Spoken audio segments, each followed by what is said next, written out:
Hey guys, tonight we're diving into a part of medieval life that most bedtime stories conveniently leave out: the brutal, bizarre, and often absurd punishments for breaking off an engagement. You're not floating on rose petals here. You're knee-deep in legal threats, flying vegetables, and maybe even a surprise lawsuit. Picture this: you're standing in a muddy street, lanterns flickering, your breath fogging the cold evening air. A ring you've just slipped on a finger glints in the torchlight, but before you can even say "I do," there's a loud bang. Is it thunder? No, it's the sound of someone's dowry being delivered, complete with an entourage of furs, bags of gold, and, well, a hasty letter stating that the engagement's over. Oops, that's a disaster. You probably won't survive this, not literally, of course, but things are about to get dramatic. So before you get comfortable, take a moment to like the video and subscribe, but only if you genuinely enjoy what I do here. And hey, leave me a comment letting me know where you're listening from and what time it is in your corner of the world. I always love hearing where you're tuning in from. Now dim the lights, maybe turn on a fan for that soft background hum, and let's ease into tonight's journey together. The grand welcome. You've been invited to one of the grandest medieval wedding feasts you can imagine. The room is filled with the rich scent of roasted meats and pies, hot, buttery, and heavy with herbs.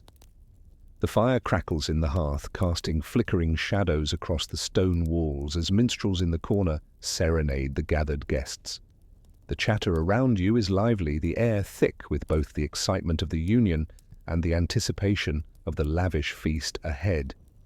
It's not just about food here, it's about social positioning, alliances, and making your mark on history.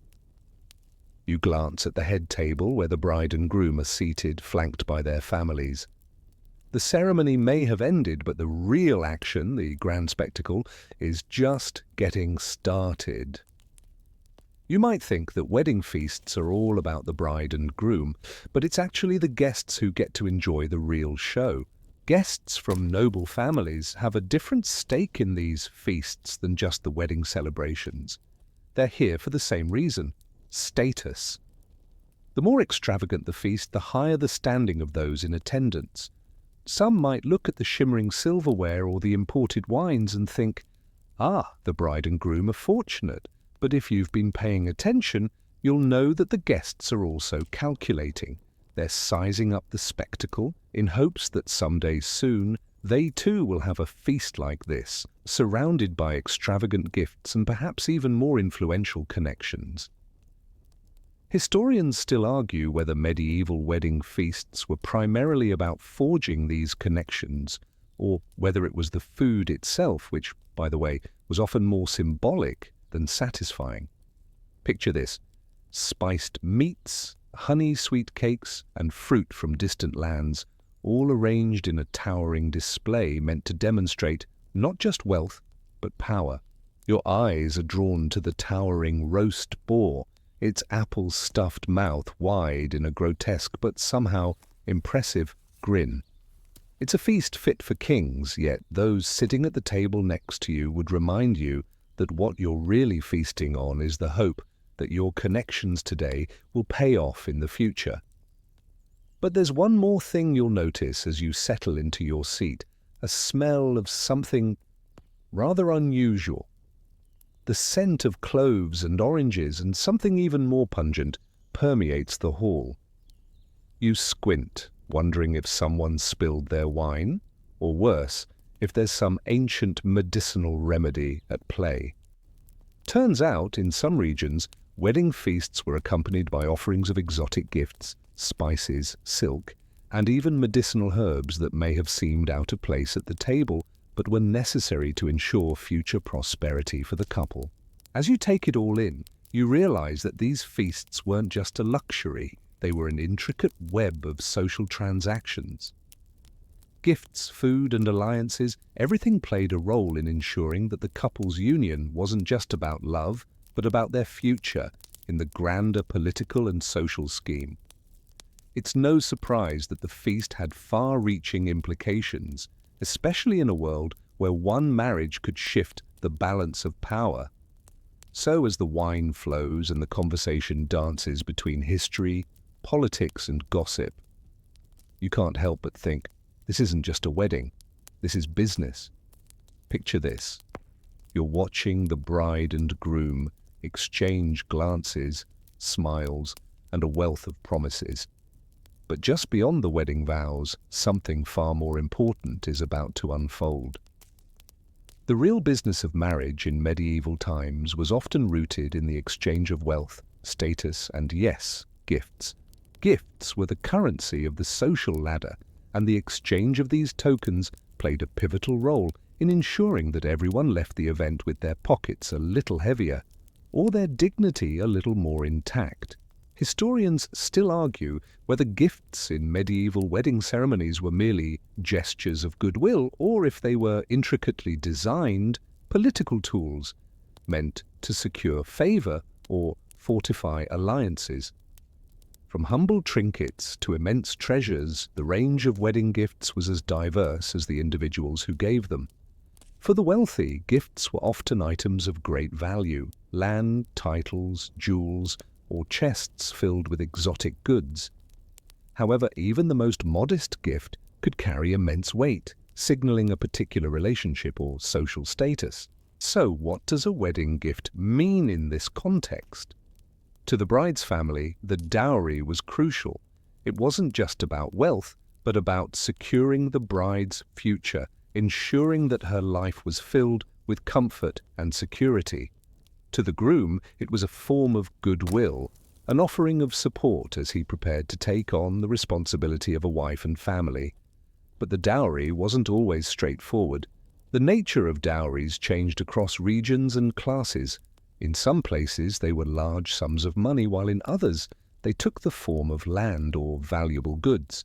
They could also come with strings attached, such as the expectation that the groom would provide a return gift or marry the bride into a family of higher status. When you look at the lavishness of modern wedding gifts, diamond rings, honeymoon packages, and personalized tokens, it's fascinating to consider how far this tradition has evolved. But let's be honest, can you imagine swapping a piece of land or a fancy stallion for a shiny new toaster or set of monogram towels today? Ah, the times they are a-changin'.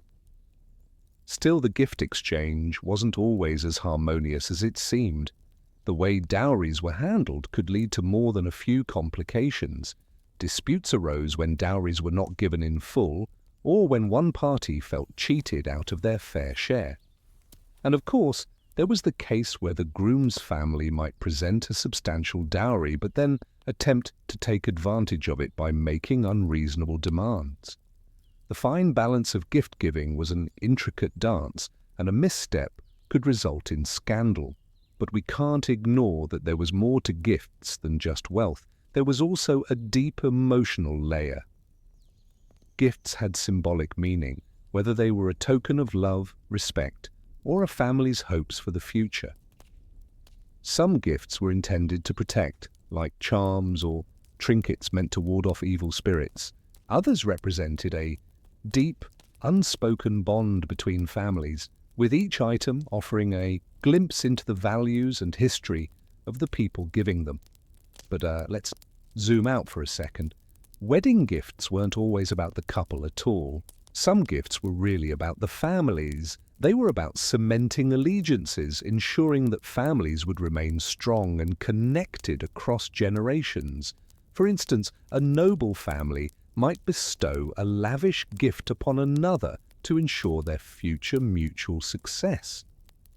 The dowry wasn't just a one-time transaction, it was a pledge to continue a legacy, a way to ensure that one's descendants would inherit a fortune and continue the family's standing. It's also fascinating how the role of wedding gifts evolved over time. As the medieval period gave way to the Renaissance and beyond, the importance of gifts shifted.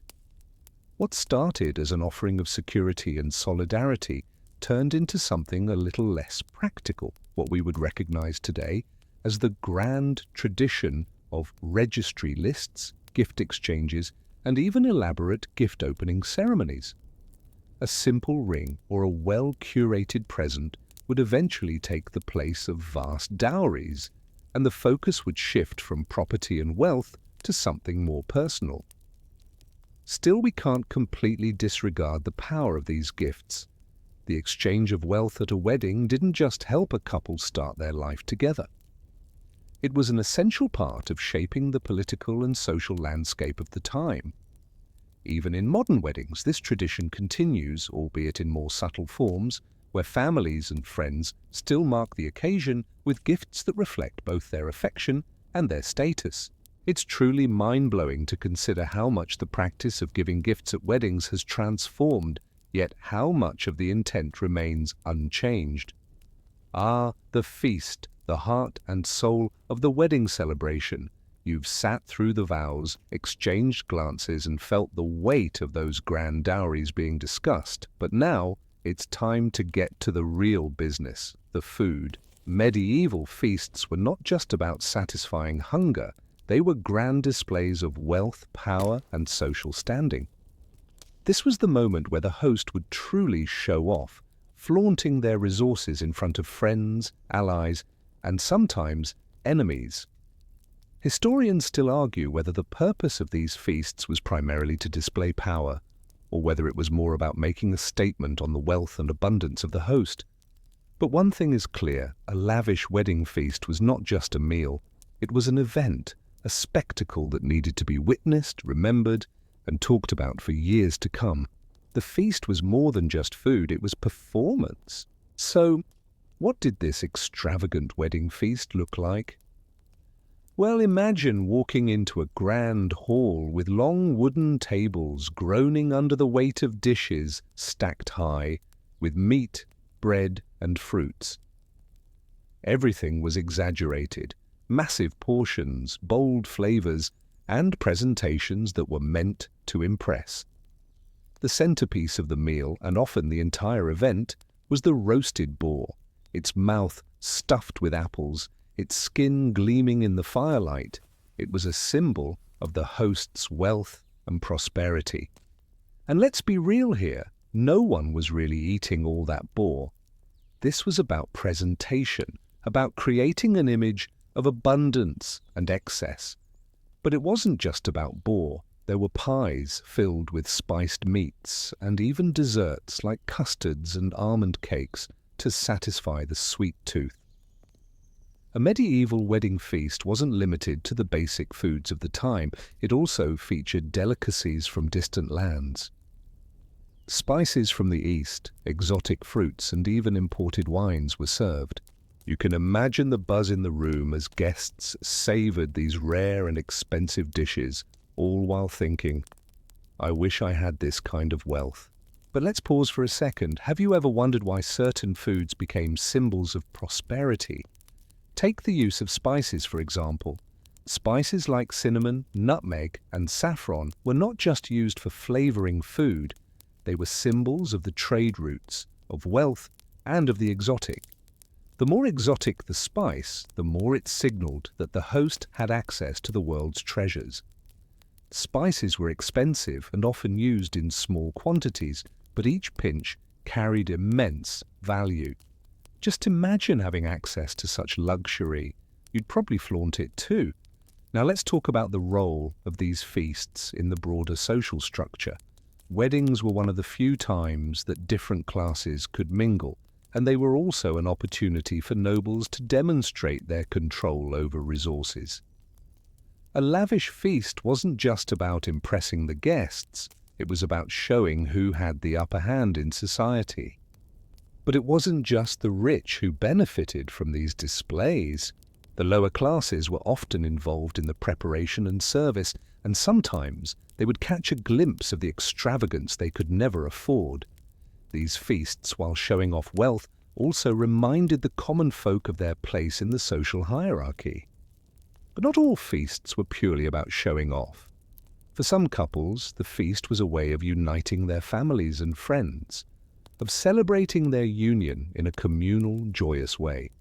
The food wasn't just a symbol of wealth, it was a way of bringing people together. But for those hosting the feast, it was about much more than just celebration. It was about securing their place in the social and political fabric of the time. As such, these feasts were as much about networking as they were about food. Connections were made over glasses of wine and shared platters of food. Friendships were forged and alliances were solidified. But back to the food. Picture this, you've just finished a savory course and you're now looking forward to the pièce de résistance, the wedding cake. Yes, cakes were part of medieval weddings, but not in the form we know them today. These cakes were often massive, elaborate constructions, sometimes made of sweetened bread and covered in sugar or icing, and they were sometimes built to resemble a miniature tower. The purpose? To symbolize the couple's new life together. In some cases, the cake was shared among the guests, breaking off pieces and symbolizing unity. In others, it was simply a feast for the eyes, an expensive display of the wealth of the family. Whatever the case, the wedding cake, like all the other food at the feast, was a statement. It was a mark of the couple's future success, prosperity, and unity. So while the medieval wedding feast might seem like a distant memory, its legacy lives on. Today we still celebrate with extravagant meals, although we're probably not serving up an entire roasted boar. Yet we still see the same principle at work. A feast is not just a meal, it's a statement, and every dish served, every glass of wine poured, is a symbol of something much larger than food. It's a reflection of love, power, status, and the connections that tie us all together. Now let's take a closer look at something that, while often overlooked, is one of the most important elements of a medieval wedding feast: the etiquette. Ah, yes, manners, the subtle art of knowing where to sit, when to eat, and most importantly, how not to offend the host while you're stuffing your face with roasted meats and honeyed cakes. In fact, the manners were so essential that to violate the unwritten rules could lead to some serious consequences, ranging from social exile to being outright banned from future feasts. Historians still argue whether the strictness of medieval feasting etiquette was more about maintaining decorum or preserving social order. But regardless of the exact reasoning, one thing is clear: medieval wedding feasts were not the relaxed, everyone grab a plate and dig in kind of event. The structure was more akin to a well-rehearsed performance, with every guest playing a part. So where did the guests sit? Well, this was important. Seating at a medieval feast was a clear indication of social status.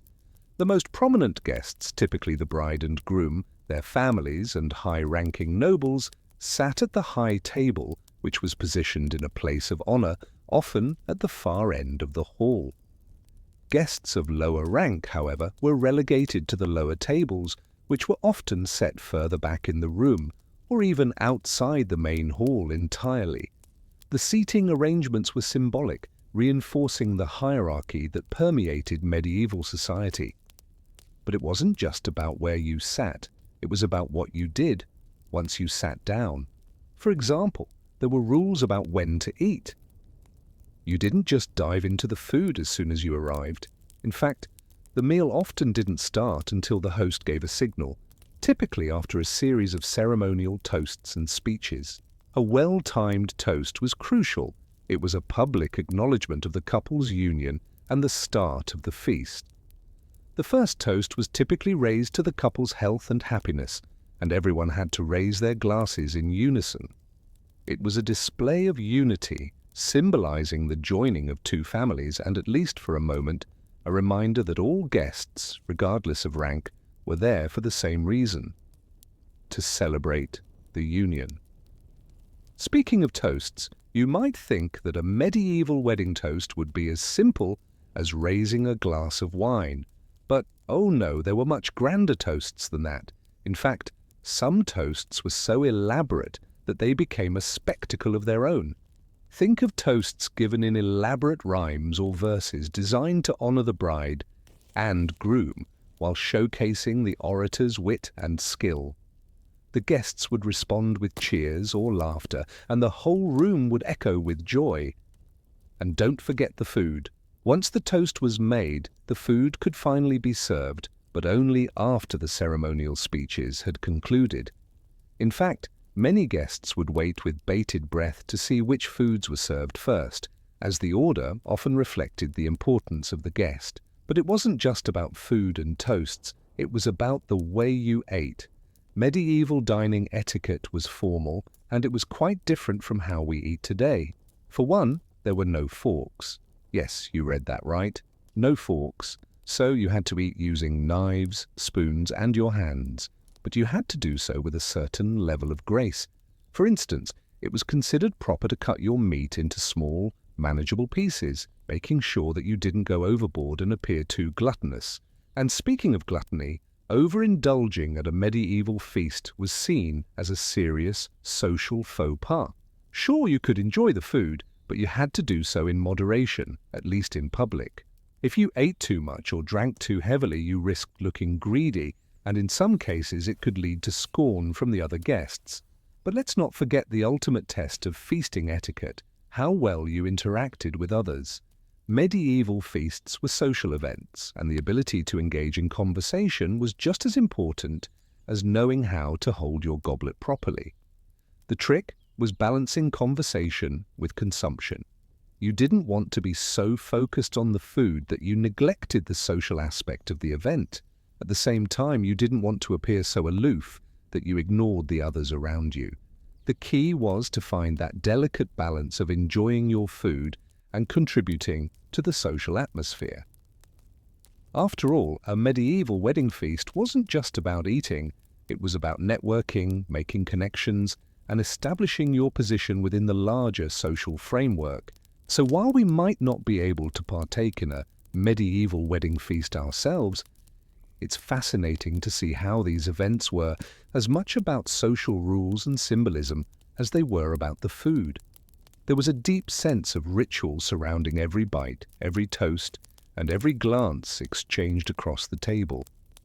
And yet, beneath the formality and the wealth, there was something more, a celebration of life, of union, and of the future. And while today's wedding celebrations might look a bit different, no roasted boar and no strict seating arrangements, thank goodness, the essence remains the same. The exchange of gifts, the sharing of food, and the coming together of families are timeless traditions that continue to be celebrated today. Now that you've experienced the grandeur of the wedding feast, it's time to shift the spotlight to one of the most overlooked but fascinating elements of medieval weddings: food symbolism. Yes, in addition to tasting delicious, every dish served at these feasts carried meaning. And not just in a "this is my favorite food" kind of way. No, medieval wedding meals were more like a carefully crafted narrative, with each ingredient playing a role in the story being told. Historians still argue whether the symbolism of food at weddings was a religious necessity, a societal expectation, or just a way to impress the guests. However, the food choices were often tied to both earthly and divine themes. Take, for example, the use of fish, which appeared on many wedding tables.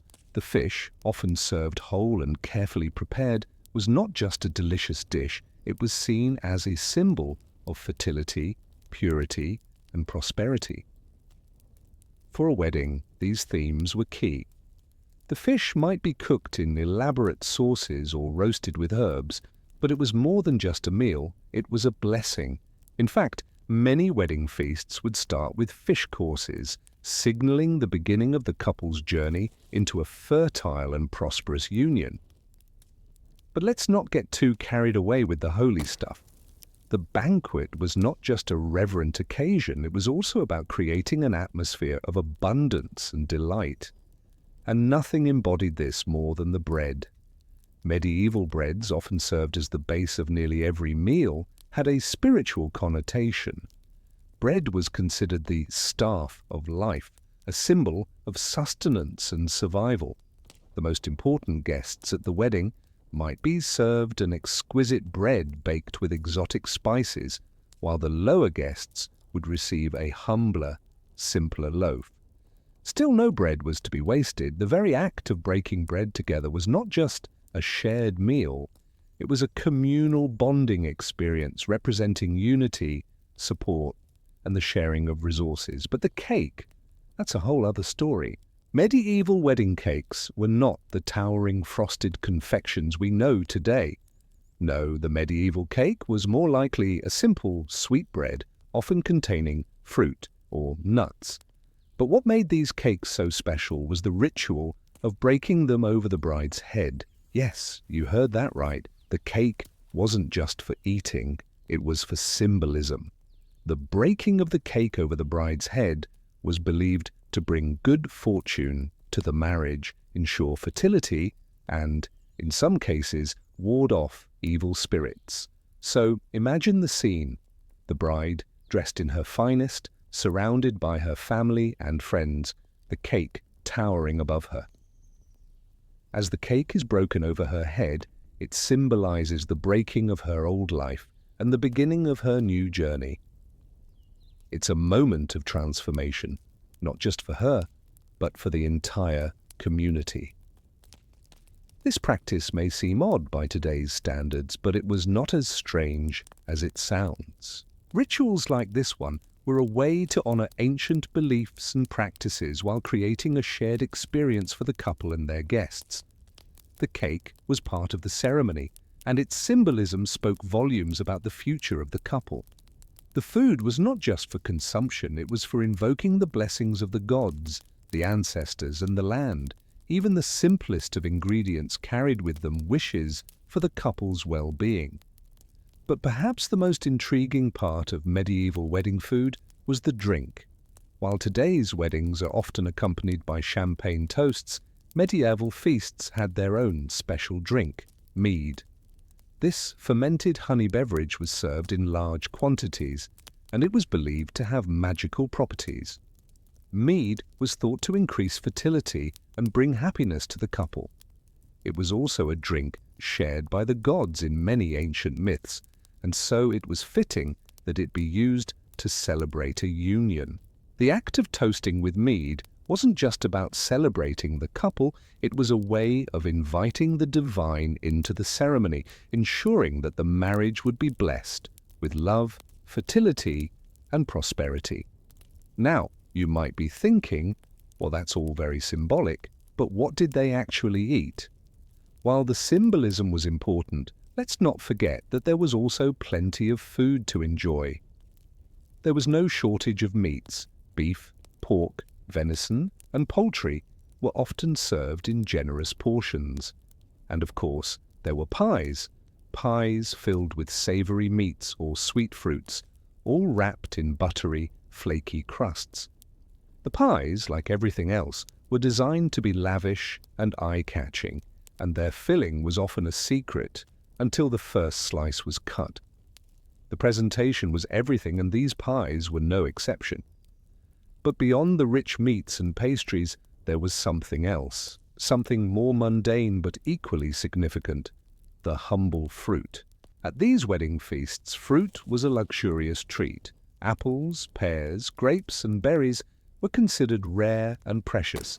They weren't just tasty, they were also symbols of fertility and abundance. The inclusion of fruit on the wedding table was a visual representation of the couple's hope for a fruitful and prosperous marriage. As guests dined on the fruit, they were reminded of the future, of children, wealth, and happiness. And let's not forget the wines, which were also carefully selected for their symbolism. The wine was served throughout the feast, and each toast had its own significance. A toast to the bride and groom's health, a toast to their families, a toast to future prosperity, all were done with careful intention. The wine was not just a drink, but a blessing, poured with the hope that the couple's union would be as sweet and lasting as the wine itself. So, while you're digging into that rich medieval feast, take a moment to reflect on the deeper meanings behind each bite. Every dish, every drink, and every ingredient was part of a larger tapestry, woven together to symbolize love, fertility, and prosperity. In the end, these feasts weren't just about satisfying hunger, they were about securing the future. As we continue our journey through the medieval wedding feast, let's talk about one of the most overlooked but essential elements: the guests. Ah yes, the people attending the wedding were just as much a part of the spectacle as the food itself. Imagine walking into that grand hall, your eyes darting from the towering roast boar to the rows of elegantly adorned guests seated at the long tables. But there's something you need to understand. The guest list at these weddings was meticulously crafted, with each invitation carefully considered. These weren't just your average friends and family type of gatherings.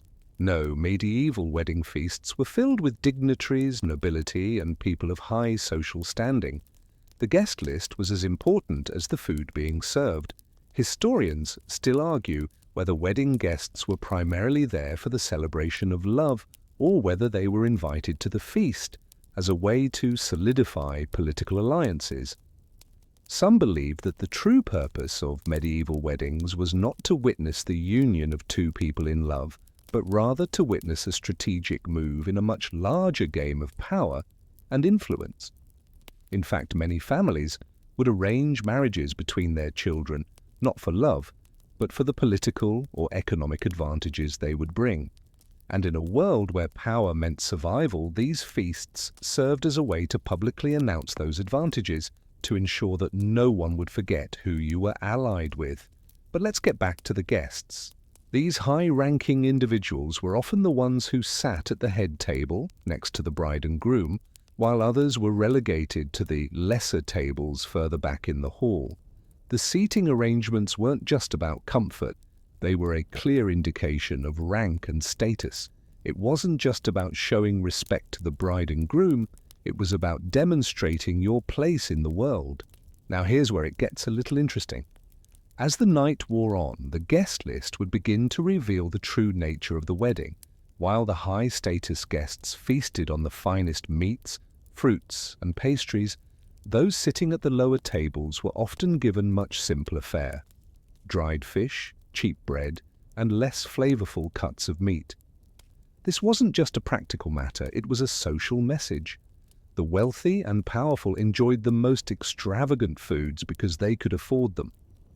The less fortunate, while still part of the celebration, were subtly reminded of their place in society through their food. But not everyone was entirely content with this arrangement. Beneath the surface of the lavish feasts and public displays of power, there was often a deep sense of resentment among those who were made to feel inferior by their seating and food. And it's here that you might catch a glimpse of the tension that sometimes bubbled under the surface of these grand events. Yes, there was feasting, there was celebration, but there were also clear lines drawn between the classes, lines that were impossible to ignore. Still, let's not be too cynical. Medieval wedding feasts weren't always about power plays. At their heart, these events were about family, tradition, and community. The marriage between two people often symbolized the merging of two families, and the wedding feast was the moment where these families could come together, share in the celebration, and formally acknowledge their new connections. For the bride and groom, the feast was a way of publicly declaring their commitment not just to each other, but to their families and to the future of their joint legacy. And then there were the traditions that involved the guests in more active ways. The medieval wedding feast was never just a passive experience. It was full of games, songs, and dances, each designed to entertain, to celebrate, and to encourage bonding among the guests. Imagine a troupe of musicians playing lively tunes while the guests break into spontaneous song. Picture the bride and groom joining in a traditional dance, with everyone cheering them on. The music, the laughter, and the joy in the air were all a part of the celebration, weaving everyone into the story of the marriage. It wasn't just the bride and groom who were celebrated. Everyone involved in the feast was a part of the experience. Of course, this wasn't always a peaceful affair. As much as the medieval wedding feast was about unity, it was also about competition. Who would get the best seat? Who would get the biggest portion of meat? Who would make the most successful toast? The social games of the feast were subtle but significant. By the end of the night, you would have had more than just a meal. You would have had an opportunity to prove your worth, your influence, and your standing within this complex social network. And let's not forget the after-party. You know how modern weddings often have an after-party where the real fun begins? Well, medieval weddings were no different. Once the formalities of the feast were over, the drinking, the games, and the revelry would continue into the night. The guests, now comfortably full and slightly tipsy, would let loose. There were often more songs, more dances, and sometimes even more food, though it was often simpler fare at this point, as the extravagant courses had already been served. By now, the guests had mingled, the families had forged stronger bonds, and the true purpose of the wedding feast had been fulfilled. The marriage had been publicly declared, the guests had been entertained, and the bonds between the families had been solidified. As the night came to a close, everyone would leave the hall, not just with a full stomach, but with a sense of having participated in something much larger, a union that would resonate through their families for generations to come. As we step back from the grand spectacle of the medieval wedding feast, it's time to consider one of the most fascinating and often overlooked aspects of these events, the role of women in the wedding ceremony and the gift-giving rituals. In a society where marriage was often more about alliances and securing a future than it was about personal choice, women played a complex and sometimes paradoxical role in the festivities. Historians still debate whether women were primarily passive participants in medieval weddings or if they had a more active role in the gift-giving practices. While it is often assumed that women were mostly the recipients of gifts, usually in the form of dowries, there were also instances where they participated in the giving of gifts themselves. In fact, in some regions, women would offer their own dowries, which would be given to the groom or his family, and this could be seen as a demonstration of their family's wealth and status. The concept of the dowry itself was often more than just a financial transaction. It was a symbol of the bride's family's commitment to the union and, often, to the prosperity of the groom's household. The dowry wasn't simply a gift of money, land, or goods. It was also a reflection of the social and political power that the bride's family held. But what does this mean for the role of women in these feasts? Was the dowry an act of agency, or was it a means of securing women's place in a patriarchal system? It's fascinating to think that women, despite being the central figures in wedding ceremonies, were often treated as the commodities being exchanged. Even their dowries were sometimes not entirely under their control, as they were managed by their families. But here's where it gets interesting. Women also had the power to influence these exchanges, especially when it came to the social networks and alliances that were formed as a result of the marriage. The gifts that they brought to the table were not just for the groom or his family. They were also meant to strengthen their own family's position. In some medieval traditions, the bride would bring gifts to the wedding feast to ensure good fortune for the couple. These gifts weren't always material. They could also be symbolic, like tokens or personal items that carried significance between the bride and the groom. Imagine a small, intricately crafted pendant passed down from the bride's mother, symbolizing the passing of a family legacy. Or perhaps a carefully embroidered handkerchief meant to symbolize the bride's hopes for the future. These were gifts of personal value, imbued with meaning far beyond their material worth. But what of the other women at the feast, the ones who weren't directly involved in the marriage itself? Here, too, their role was complex. In medieval times, women were often the ones who managed the household, and by extension, much of the feast preparation. These women might not have had the same public roles as the bride or groom, but their contributions were no less important. They were the ones who ensured that the banquet hall was ready, that the tables were set, and that the guests were well fed. They also played a significant role in organizing and participating in the rituals that surrounded the feast, like the preparation of special foods and the hosting of games and dances. But it wasn't just about the wedding itself. For women in medieval society, weddings were a time of public recognition. When a woman married, it was not just an occasion for personal joy, it was a formal declaration of her status in society. The wedding ceremony and the feast that accompanied it marked her transition from one household to another. For many women, it was also an opportunity to show off their dowries, their family's wealth, and their own social standing. And let's not forget that despite the restrictions and constraints of medieval society, many women used their weddings and their roles in the gift-giving rituals as a way to assert themselves. Some women might have used the wedding feast as a platform to display their own culinary expertise, helping to prepare the grand feast or overseeing the presentation of food. This wasn't just about feeding the guests. It was about demonstrating skill, wealth, and cultural sophistication. The food itself, the way it was prepared and served, became a form of self-expression. But then again, not all wedding gifts were simply tokens of wealth or status. Many of them carried deep emotional significance.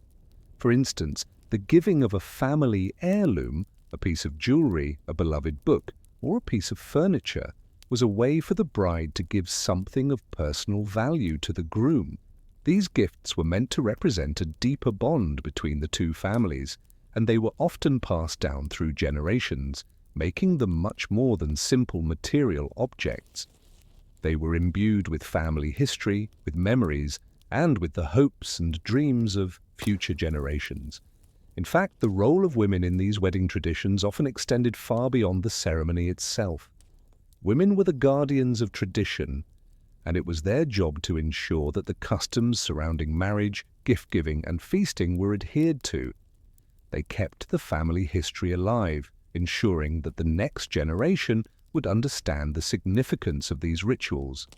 And while these rituals might seem outdated or even restrictive to us today, they were deeply meaningful at the time, serving as a reminder of the importance of family, continuity, and social obligation. As we move forward in our story of medieval wedding feasts, we can see how the exchange of gifts, whether they were dowries, heirlooms, or symbolic tokens, was about more than just material wealth. It was about power, relationships, and securing a future.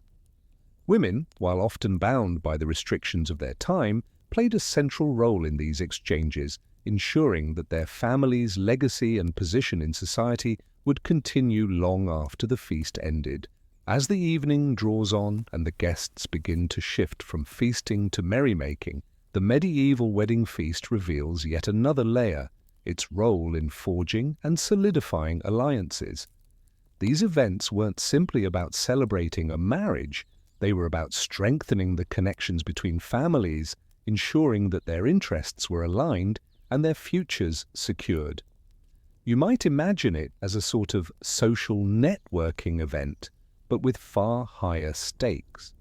Historians still debate whether the strategic alliances made during these feasts were the primary motivation for medieval marriages, or whether the personal bonds between the bride and groom held equal weight. What we do know, however, is that the marriage alliance, the coming together of two powerful families, was often the driving force behind the entire ceremony, and the wedding feast was the perfect venue for this strategic matchmaking. The guest list, of course, was key. When you look at the composition of the attendees at a medieval wedding feast, you'll see that it wasn't just about celebrating the couple. Sure, the bride and groom were the stars of the show, but the real drama was taking place behind the scenes, among the families and guests. The marriage itself might have been arranged long before the wedding day, but the feast was where the formal alliances were cemented, the deals sealed, and the future paths of all those involved were set. It was at these feasts that families had the opportunity to demonstrate their wealth, power, and political savvy. By inviting the right people to the celebration, families were not just celebrating love, they were positioning themselves for future success. A strategic marriage could elevate a family from the fringes of nobility to the heart of political power. The wedding feast became a demonstration of that power. Whether it was the presentation of an impressive dowry or the sharing of gifts and favors between guests, every aspect of the wedding banquet was laden with significance. Consider the role of the groom's family. They weren't just there to enjoy the meal, they were there to ensure that the union would strengthen their position. The groom's family would typically host the wedding feast, showcasing their wealth and influence. And in some cases, the groom himself would offer a significant gift to the bride's family, often a token of goodwill, but also a sign of the power balance between the two families. The act of giving was a delicate dance, meant to demonstrate generosity without appearing to be overbearing. But there were also the smaller, less overt exchanges of power that took place during the feast. Look closely, and you'll see the subtle ways in which guests positioned themselves and made their intentions clear. A well-timed toast, a meaningful gift, or even a whispered conversation could reveal more about a person's ambition than any formal agreement. These quiet moments were just as important as the public displays of wealth and power. After all, the guests at the wedding feast were not just there for a good time, they were there to stake their claim, make their connections, and set themselves up for the future. Now let's consider the role of the bride in this social maneuvering. While the bride herself was often the focus of the ceremony, she was also the central pawn in these complex negotiations. In many cases, the bride's family had more at stake than the groom's family, as the bride's dowry would often be seen as the ultimate testament to her family's wealth and influence. The bride's role was thus twofold. She was both the symbol of the union and the means through which alliances were made. However, despite the seemingly transactional nature of many medieval marriages, there were also moments of genuine affection and connection. After all, not every marriage was arranged purely for political gain. Some couples did find love and companionship in their unions, and the wedding feast could be a genuine celebration of that bond. In these cases, the feasts were less about securing power and more about sharing a joyous occasion with friends and family. But even in these more romantic marriages, the political aspect of the wedding couldn't be entirely ignored. Marriages between powerful families were always, in part, a game of strategy. And these feasts, while outwardly celebrations of love, were also the backdrop for those who stood to gain from the union, whether through wealth, land, or social standing. As the night continued and the feast drew to a close, you could feel the weight of all that had been said and unsaid. The alliances had been made, the positions solidified, and the families had gained what they needed from the union. The guests, now thoroughly satisfied with the food and drink, would leave with more than just full stomachs. They would leave with a new sense of connection, new opportunities, and perhaps even new responsibilities. And what of the bride and groom? For them, the night would end with promises for the future of their family, of their legacy, and of the power they would wield together. The feast had done its job. It had not only celebrated the union of two individuals, but also the coming together of two families with intertwined destinies. As the feasting winds down and the evening grows late, the final chapter of the medieval wedding feast begins to unfold. This is where the wedding becomes more than just a feast. It transforms into a celebration of community.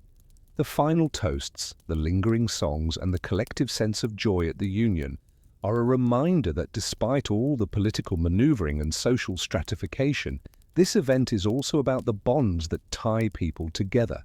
It's a chance to reflect on the larger purpose of marriage and the deep social fabric that holds it all together.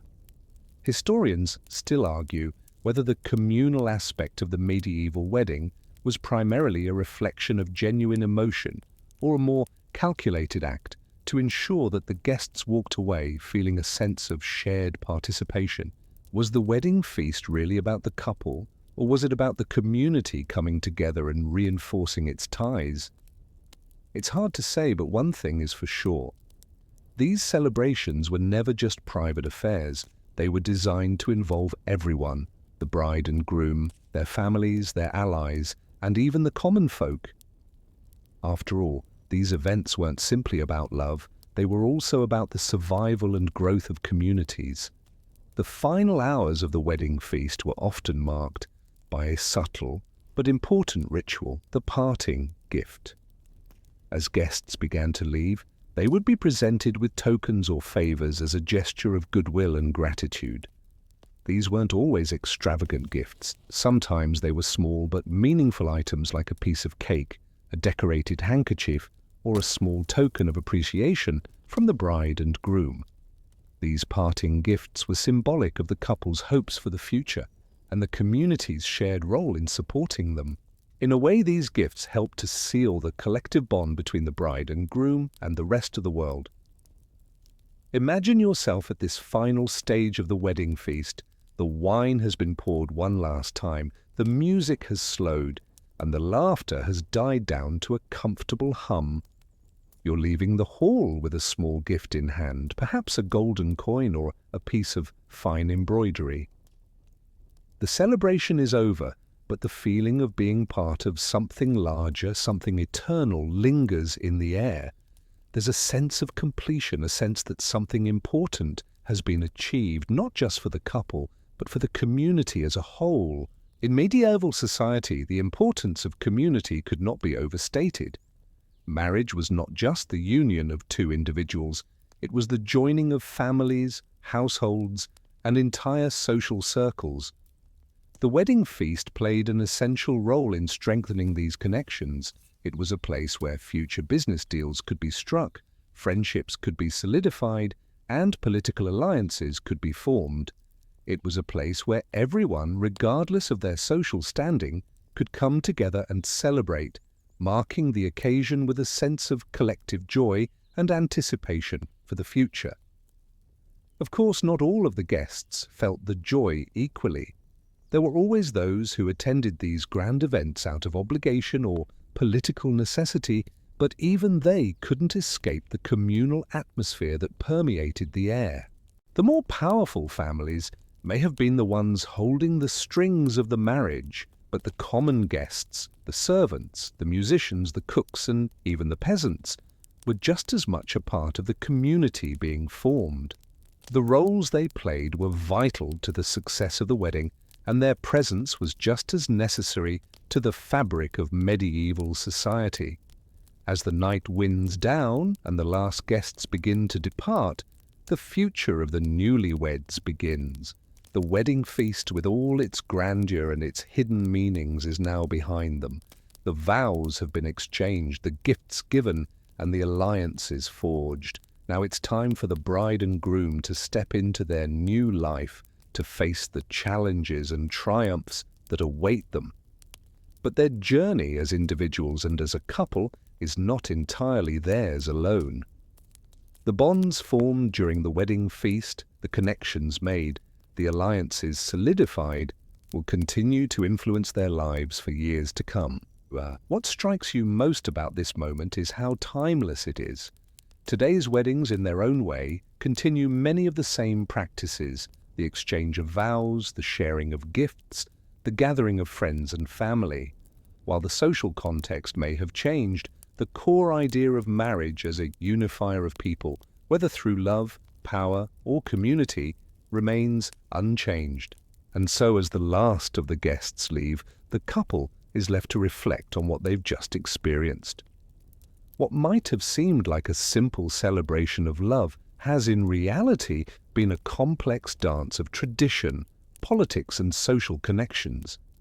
It's an intricate web, spun with careful thought and intention, designed to ensure that the couple's future is secure, their families are united, and their place in society is reinforced. The wedding feast, in all its grandeur and complexity, has done its job.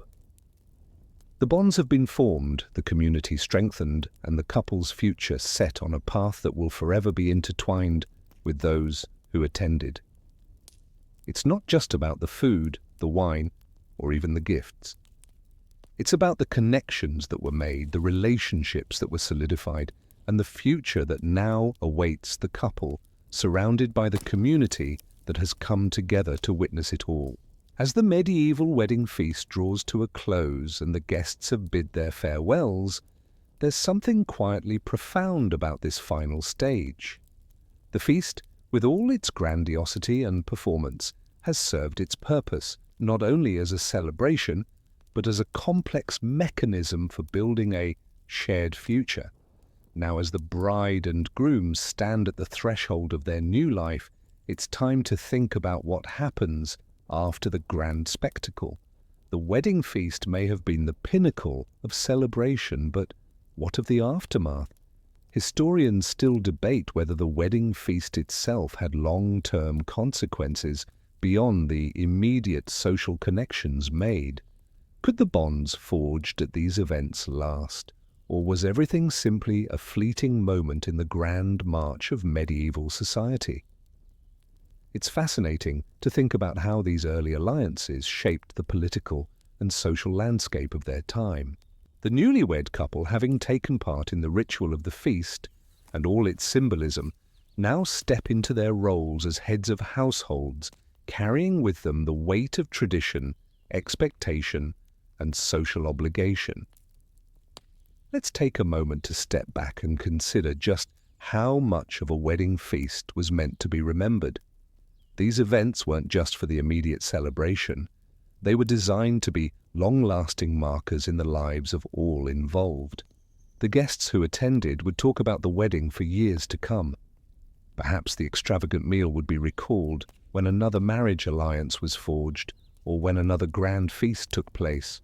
The symbolism of the food, the structure of the feast, the gestures of goodwill, all of these would linger in the minds of the participants, slowly shaping the reputation and future of the couple. It's remarkable to think that something as simple as a wedding feast could have such an enduring impact on future generations. And yet, while the connections and alliances made at these feasts would influence the future, the couple themselves now had the opportunity to define their future. Marriage, after all, was not just about external connections. It was also about the couple's personal bond and their ability to navigate their new lives together. The medieval wedding feast may have been a public declaration of unity, but now, behind closed doors, it was up to the bride and groom to nurture that union and manage the responsibilities it entailed. Think about it. The first few months and years of marriage after the wedding were often spent establishing the foundation of the couple's future. While the wedding feast was a public declaration of the marriage, it was also the first step in a larger journey, one filled with personal triumphs and challenges. The couple would now have to contend with the pressures of managing their household, their finances, and perhaps most importantly, their relationship with each other. But don't be fooled into thinking the wedding feast was purely about long-term alliances or political maneuvering. There was, undoubtedly, an element of genuine personal celebration. The wedding feast served as an opportunity to mark the beginning of the couple's shared life. It was a chance to celebrate not only their union, but the hope of a bright future together. In many ways, the feast represented the moment when the couple left behind their individual lives and became something greater, part of a larger social fabric, yes, but also bound together by shared experience and personal commitment. Imagine the couple stepping away from the feast, now holding their future in their hands. The bride, having been at the center of attention all evening, now moves into her new role with all the hopes and expectations that come with it. The groom, having secured the alliance and provided for the welfare of the couple, now begins the real work of marriage. As the couple reflects on the feast, they may find themselves deeply aware of the promises made, not just to each other, but to the families, communities, and allegiances that will shape their future. But let's not forget the symbolism of the feast itself.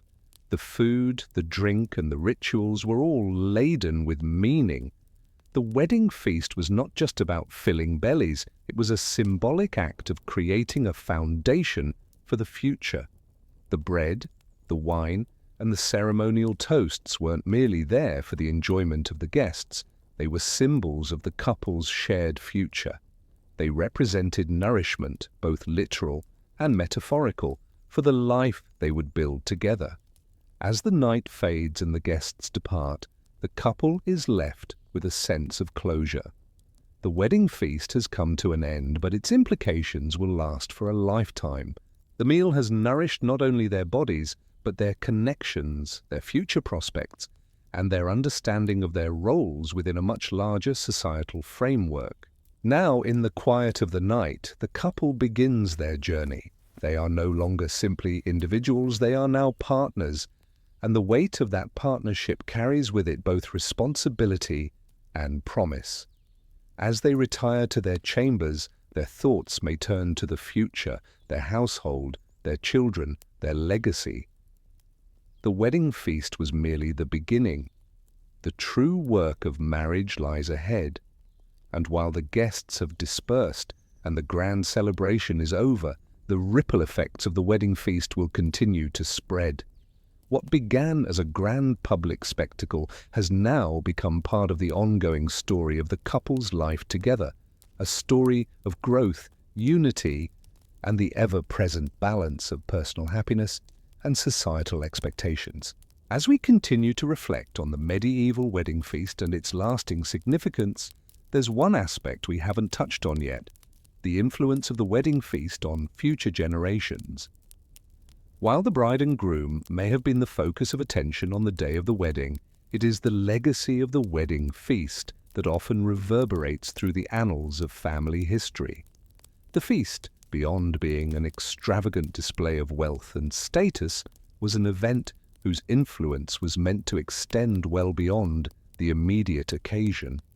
It was about planting the seeds of a family legacy that would grow, evolve, and thrive for years to come. Historians still argue about the extent to which medieval weddings were focused on the individuals involved versus the importance of family dynasties. But it's clear that the wedding feast was not just about the couple's happiness in the here and now. It was also about their ability to secure a future that would last for generations. The feast was a marker, an event that would be remembered by both the families involved and by the wider community. And in many cases, it wasn't just the guests who were affected by the union. Entire bloodlines could shift, social circles could grow, and the power dynamics of a region could be altered. Imagine this: decades after the wedding, the story of that wedding feast is still being told. The family's wealth is now greater, their connections stronger, and their reputation even more well established. People still speak of that wedding as a turning point, a moment when the family's influence grew exponentially. The wedding feast, with its elaborate rituals and exchange of gifts, was not just about one marriage, it was about what came after. The couple, now married and with children of their own, carry forward the legacy of the wedding feast, the alliances made, the social status gained, and the collective memory of that grand day. And it's not just about wealth or power. The legacy of a wedding feast also extends to traditions, values, and culture. Many of the wedding rituals, like the food, the songs, the toasts, and the dances, become embedded in the fabric of family life. These traditions are passed down, often becoming more symbolic than practical, but still representing the core values of the family. The food served at the wedding feast, for instance, may be used again in future family celebrations, or the song sung may become a familiar melody at subsequent weddings and feasts. Over time, these elements become inseparable from the family's identity, tied together by the memory of that very first wedding feast. But let's look at the other side of the coin. What happens if the marriage doesn't last, or if the feast doesn't fulfill its intended role of securing family power and alliances? In medieval society, the consequences of a broken marriage were far-reaching. A failed union could tarnish the reputation of both families involved and the power dynamic set in motion by the wedding feast could unravel. This is why the wedding feast wasn't just a party, it was a critical moment in the ongoing saga of family success or failure. It's interesting to consider how these events could ripple outward. The guests who attended the wedding feast might not have been directly involved in the marriage, but they were still participants in the larger story. They too would carry the memory of that day with them, and it would shape their future interactions with the couple and with one another. Maybe that wedding feast would lead to new business ventures, or perhaps it would create rivalries that lasted for generations. The relationships formed at these feasts weren't just about that one night. They were about the long-term impact on personal and professional networks. A successful marriage solidified at the wedding feast meant more than just one family's gain. It meant the establishment of a long-lasting legacy for all involved. However, as we reflect on the importance of the wedding feast, it's also worth considering how weddings have evolved into what they are today. The grand spectacle of medieval feasts, with their focus on power, family alliances, and social positioning, has morphed into a more intimate affair in modern times. While many of the same elements, such as exchanging vows, sharing meals, and celebrating with loved ones, remain, the emphasis has shifted. Today, weddings are as much about personal connection as they are about tradition and family. Yet even now, there's still a sense of legacy tied to the event.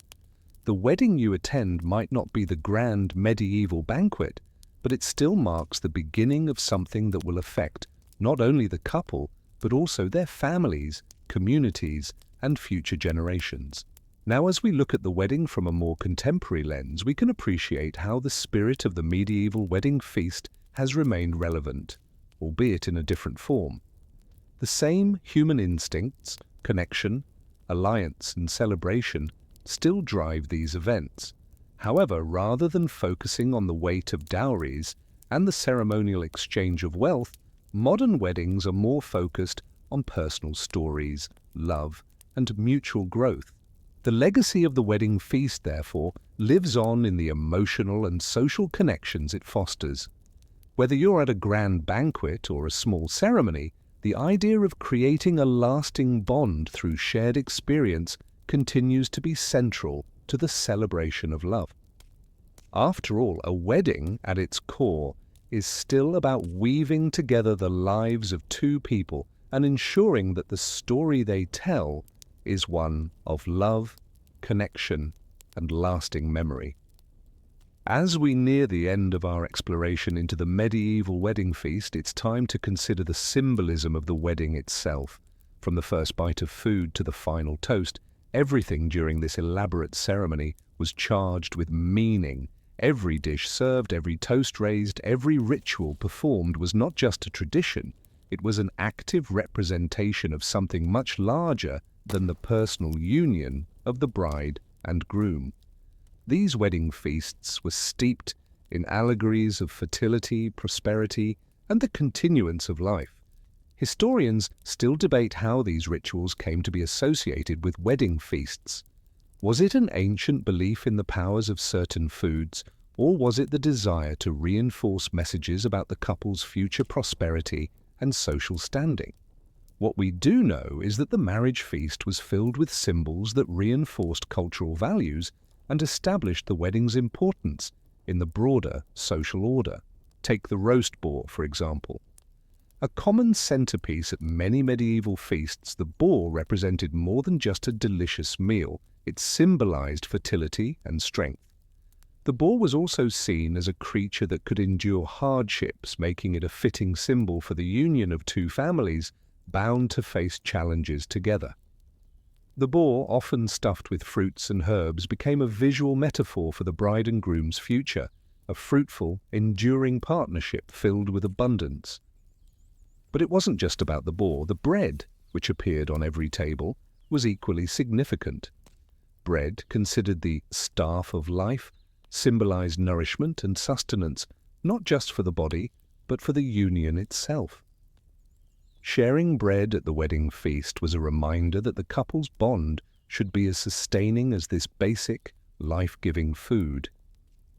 Bread wasn't simply a filler in the meal, it was the very foundation of life and the marriage that was beginning. Whether it was simple, unleavened bread, or a more elaborate, spiced version, its presence on the table was a solemn reminder of the couple's duty to sustain their relationship, just as bread sustains the body. And of course, the wine. In medieval times, wine was more than just a drink. It was a symbol of celebration and divine blessing. In some traditions, wine represented the blood of Christ, a sacred connection between the couple and the divine. This made the sharing of wine during the wedding feast a deeply spiritual act. The clinking of glasses, the ritual of toasting, wasn't just about personal joy, it was about invoking blessings upon the couple's future and aligning their union with divine favor. This wasn't just ceremonial, it was a request for divine intervention in their lives, ensuring prosperity, happiness, and fertility in their new life together. Think about how these practices and symbols have evolved. Today, we still associate certain foods and drinks with weddings, wedding cakes, champagne toasts, and the symbolic cutting of the cake. Though the symbolism may have shifted slightly over time, the core idea remains the same. Food and drink during a wedding are about more than just physical nourishment. They are about nourishing the relationship, strengthening the bonds between two people, and setting the foundation for the years to come. In medieval times, the food was as much about the social order as it was about sustenance. The wedding feast was an outward display of the couple's future, but also a public declaration of their position within the larger social hierarchy. The guests, the food, the seating arrangements, all were indicators of the couple's place in society, their alliances, and their future success. The food served was an indication of the bride and groom's wealth, power, and status.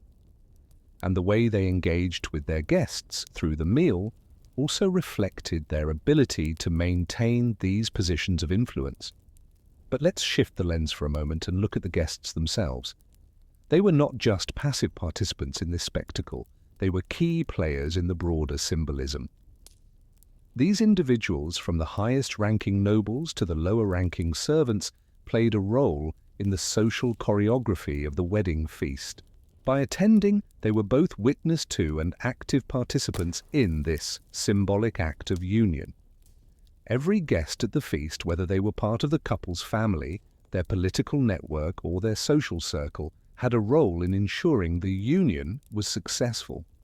Their presence was both a celebration and an affirmation of the couple's future.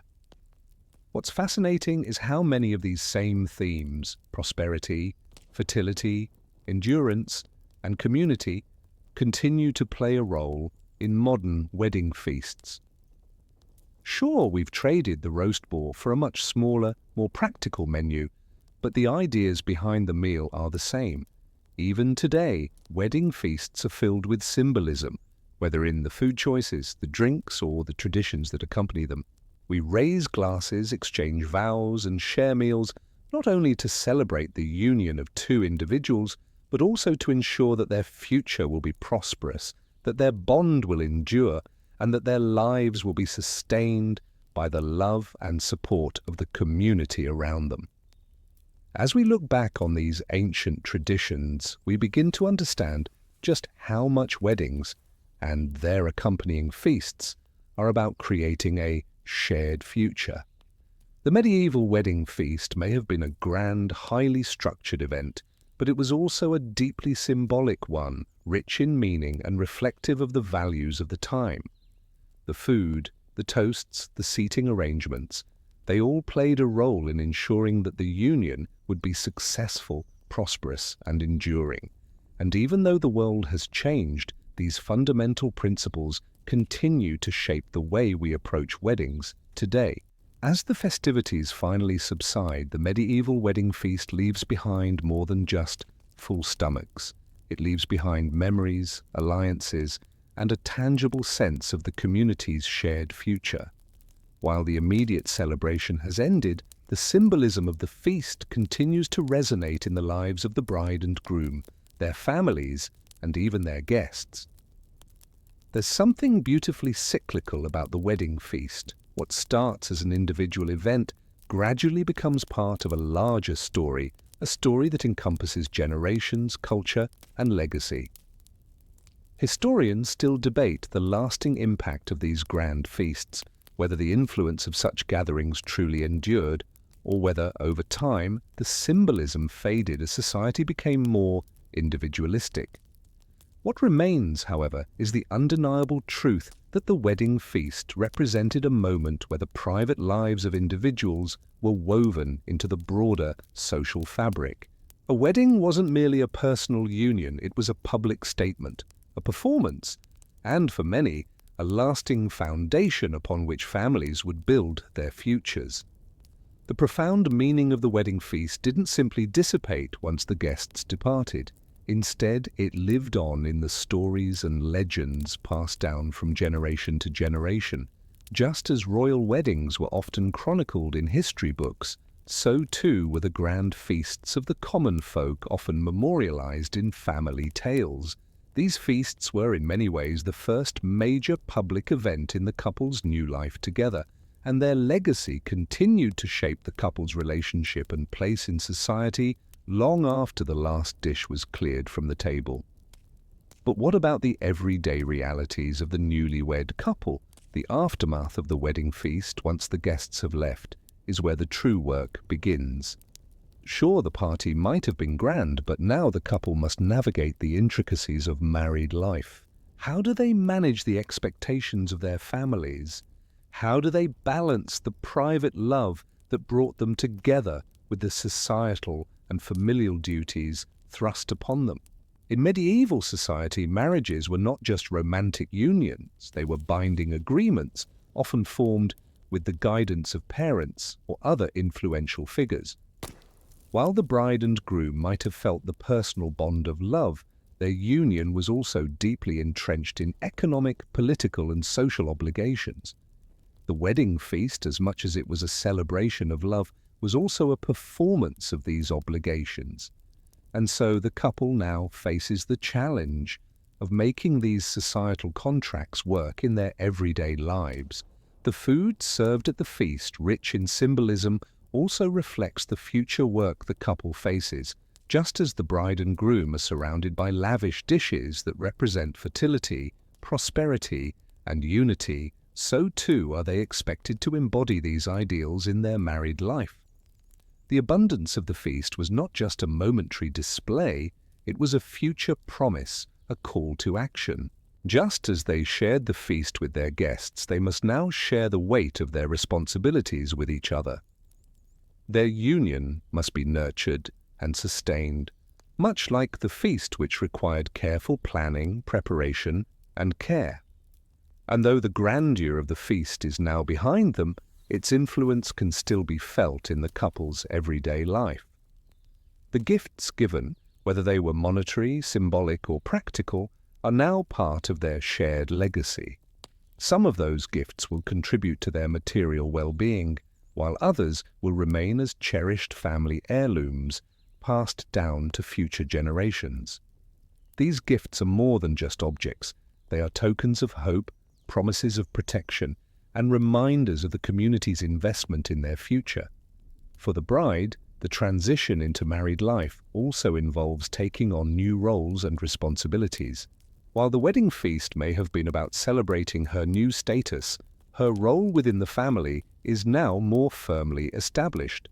She will often become the central figure in the household, responsible not only for her own well-being, but also for the health and success of the family. The feast may have symbolized the joining of two families, but the work of making that union flourish falls largely on her shoulders. And what of the groom? For him, the wedding feast was likely a time to show off his wealth and status, but now he must focus on the daily tasks of supporting his new wife and establishing their home. As the head of the household, he will also carry the responsibility of ensuring their future prosperity. Like the lavish food at the feast, His role is to sustain and nurture the family, ensuring that their marriage remains strong, prosperous, and fruitful. But as the couple embarks on their new life together, they are not alone.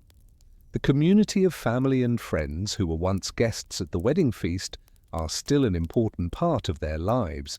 The alliances formed during the wedding feast will continue to play a role in the couple's success, whether through business partnerships, social connections, or mutual support during times of difficulty. These ties are not easily severed, and they can provide the couple with resources, advice, and encouragement as they build their life together. So while the wedding feast may be over, its legacy lives on in the couple's shared responsibilities, in the alliances they've forged, and in the bonds of community that continue to support them. The wedding feast is not just a one-time event, it is a symbol of the beginning of a shared journey, one filled with challenges, but also with the promise of abundance and prosperity. The food may be gone, but the lessons learned, the relationships formed, and the shared hopes for the future remain, ensuring that the wedding feast was not only a moment of celebration, but also a foundational chapter in the couple's story. As we near the final moments of our exploration into the medieval wedding feast, it's time to reflect on the significance of legacy, not just for the couple, but for their families and the broader community.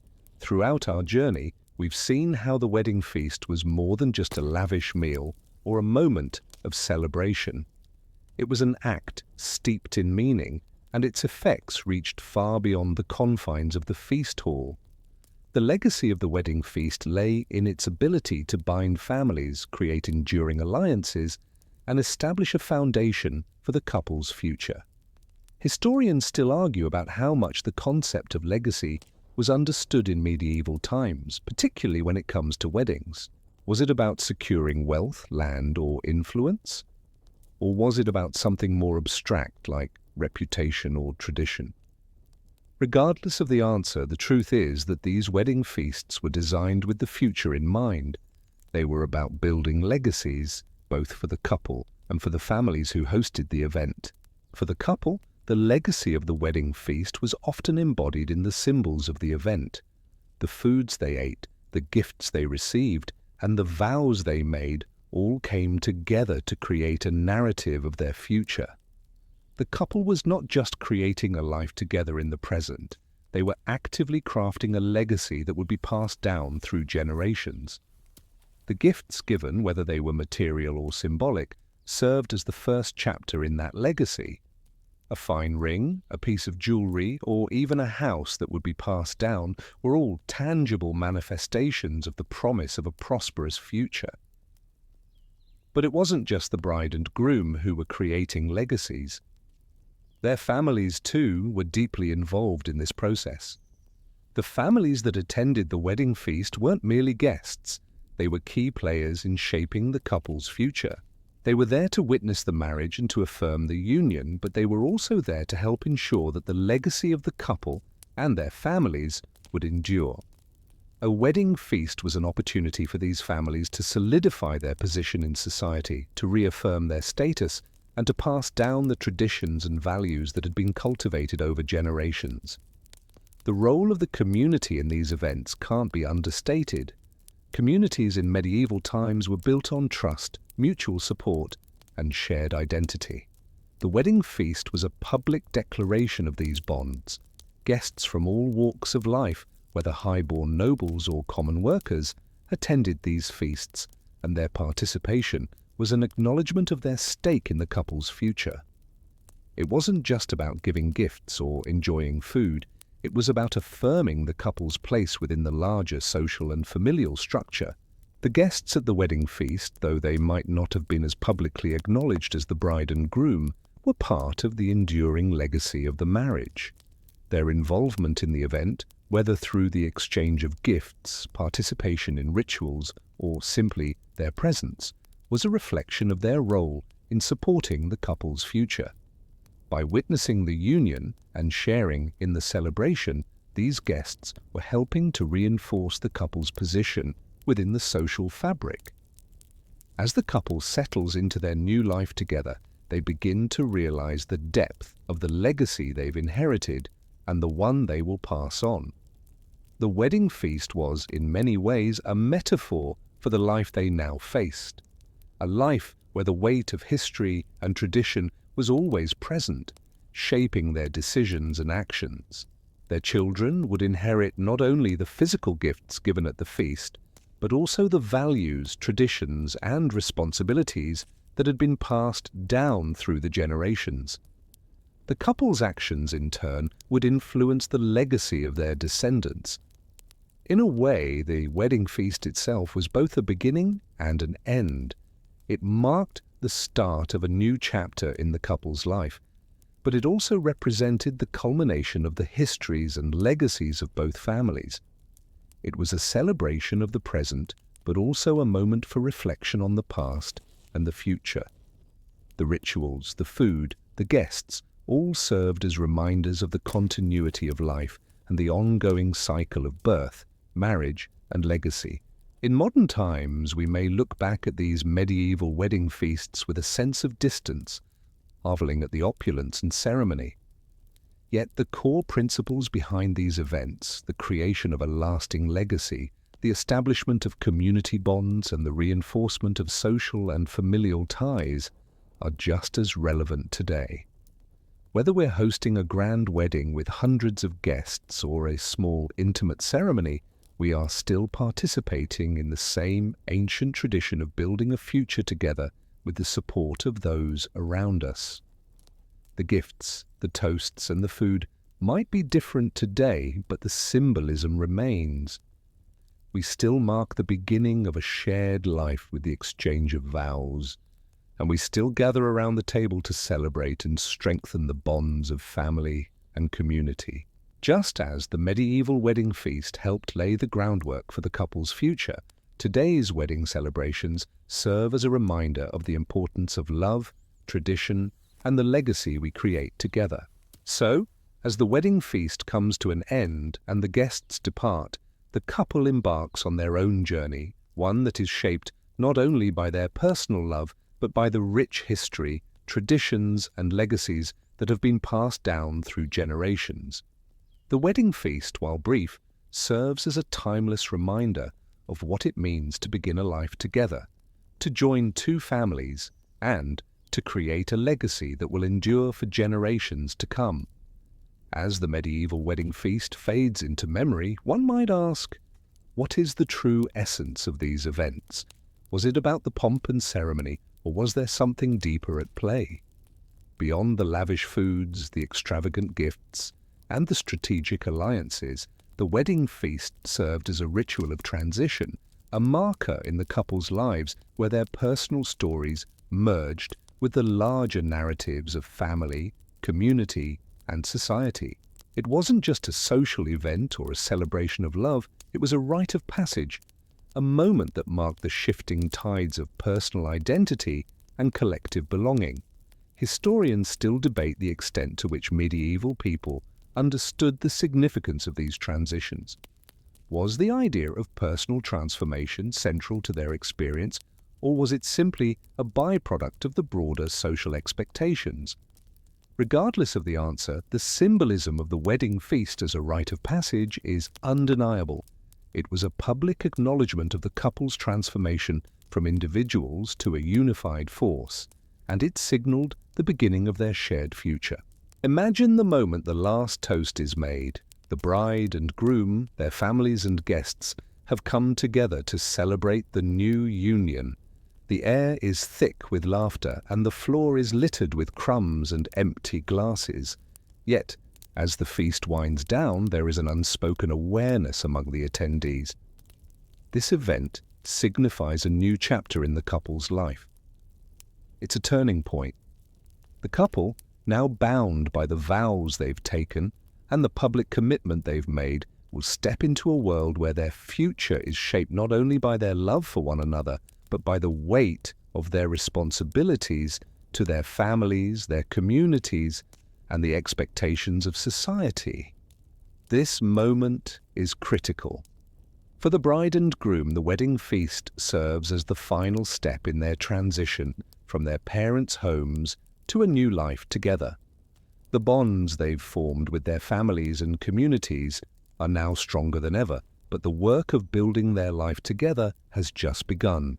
The wedding feast is the foundation, but the real labor of marriage lies in the years to come.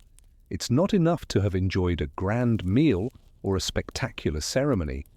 The couple must now carry the weight of their vows and the promises they've made. The significance of this transition is beautifully embodied in the symbolic foods that mark the event. The shared bread, the wine, and the cake are more than just edible. They are metaphors for the couple's new life.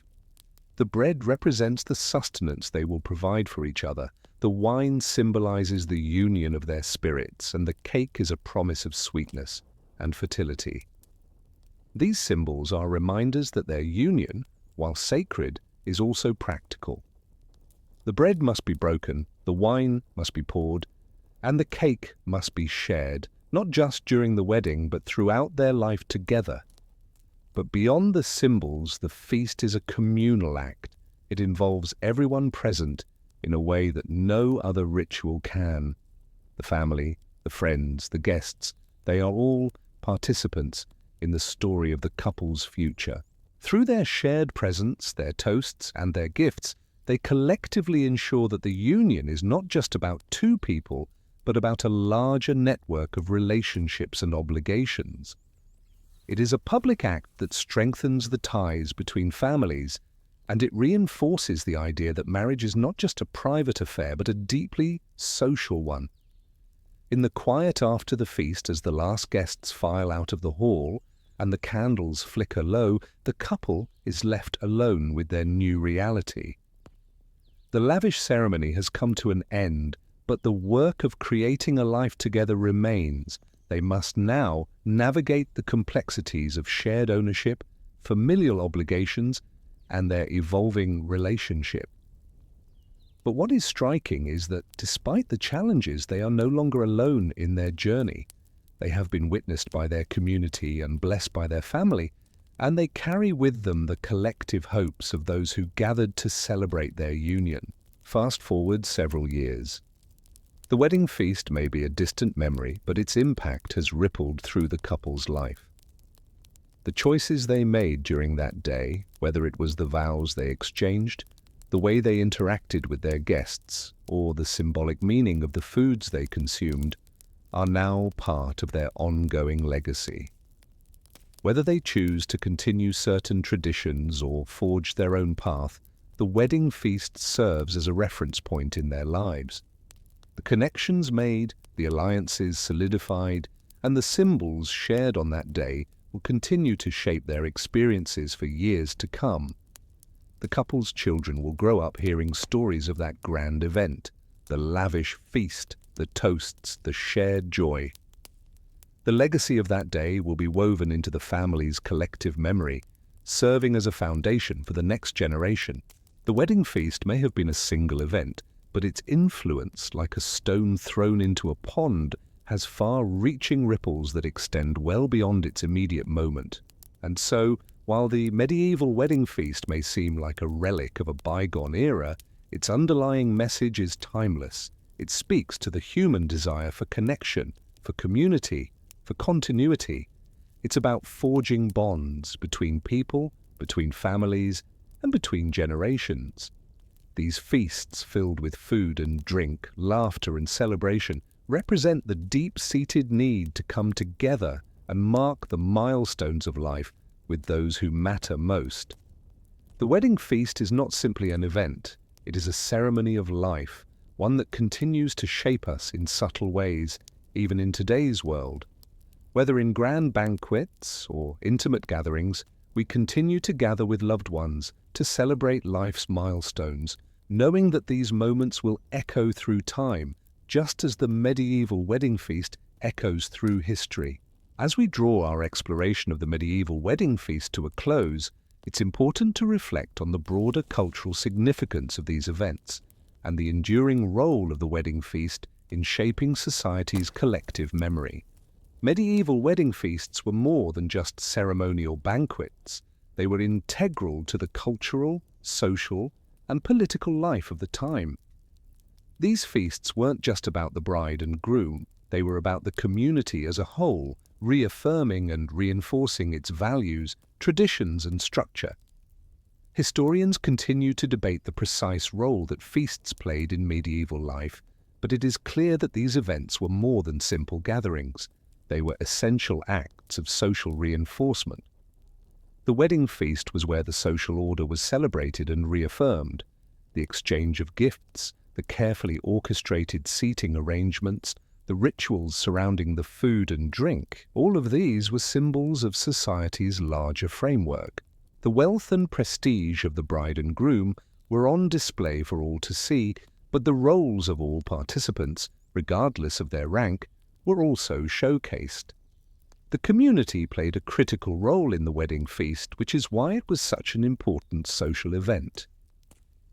In many ways, the medieval wedding feast was an opportunity for everyone involved to remind each other of their place in the grand scheme of things. This wasn't just about personal joy, it was about maintaining the social order, ensuring that everyone knew their role and that the union of the bride and groom was an affirmation of the stability of the community itself. The marriage wasn't just about the couple's future, it was about the future of everyone who participated. Yet there was a paradox at play. While the feast reaffirmed social structures, it also allowed for the performance of these structures, meaning that the very event that reinforced the hierarchy could also be a place for individuals to negotiate their status and influence. Guests at the feast weren't just passive participants, they were engaged in a complex set of social games. Who sat at the head table?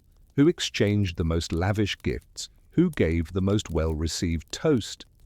These subtle acts weren't just about personal pride, they were about securing future advantages in the community's social, political, and economic network. But as much as the wedding feast was about reinforcing the status quo, it was also a symbol of the possibility of change.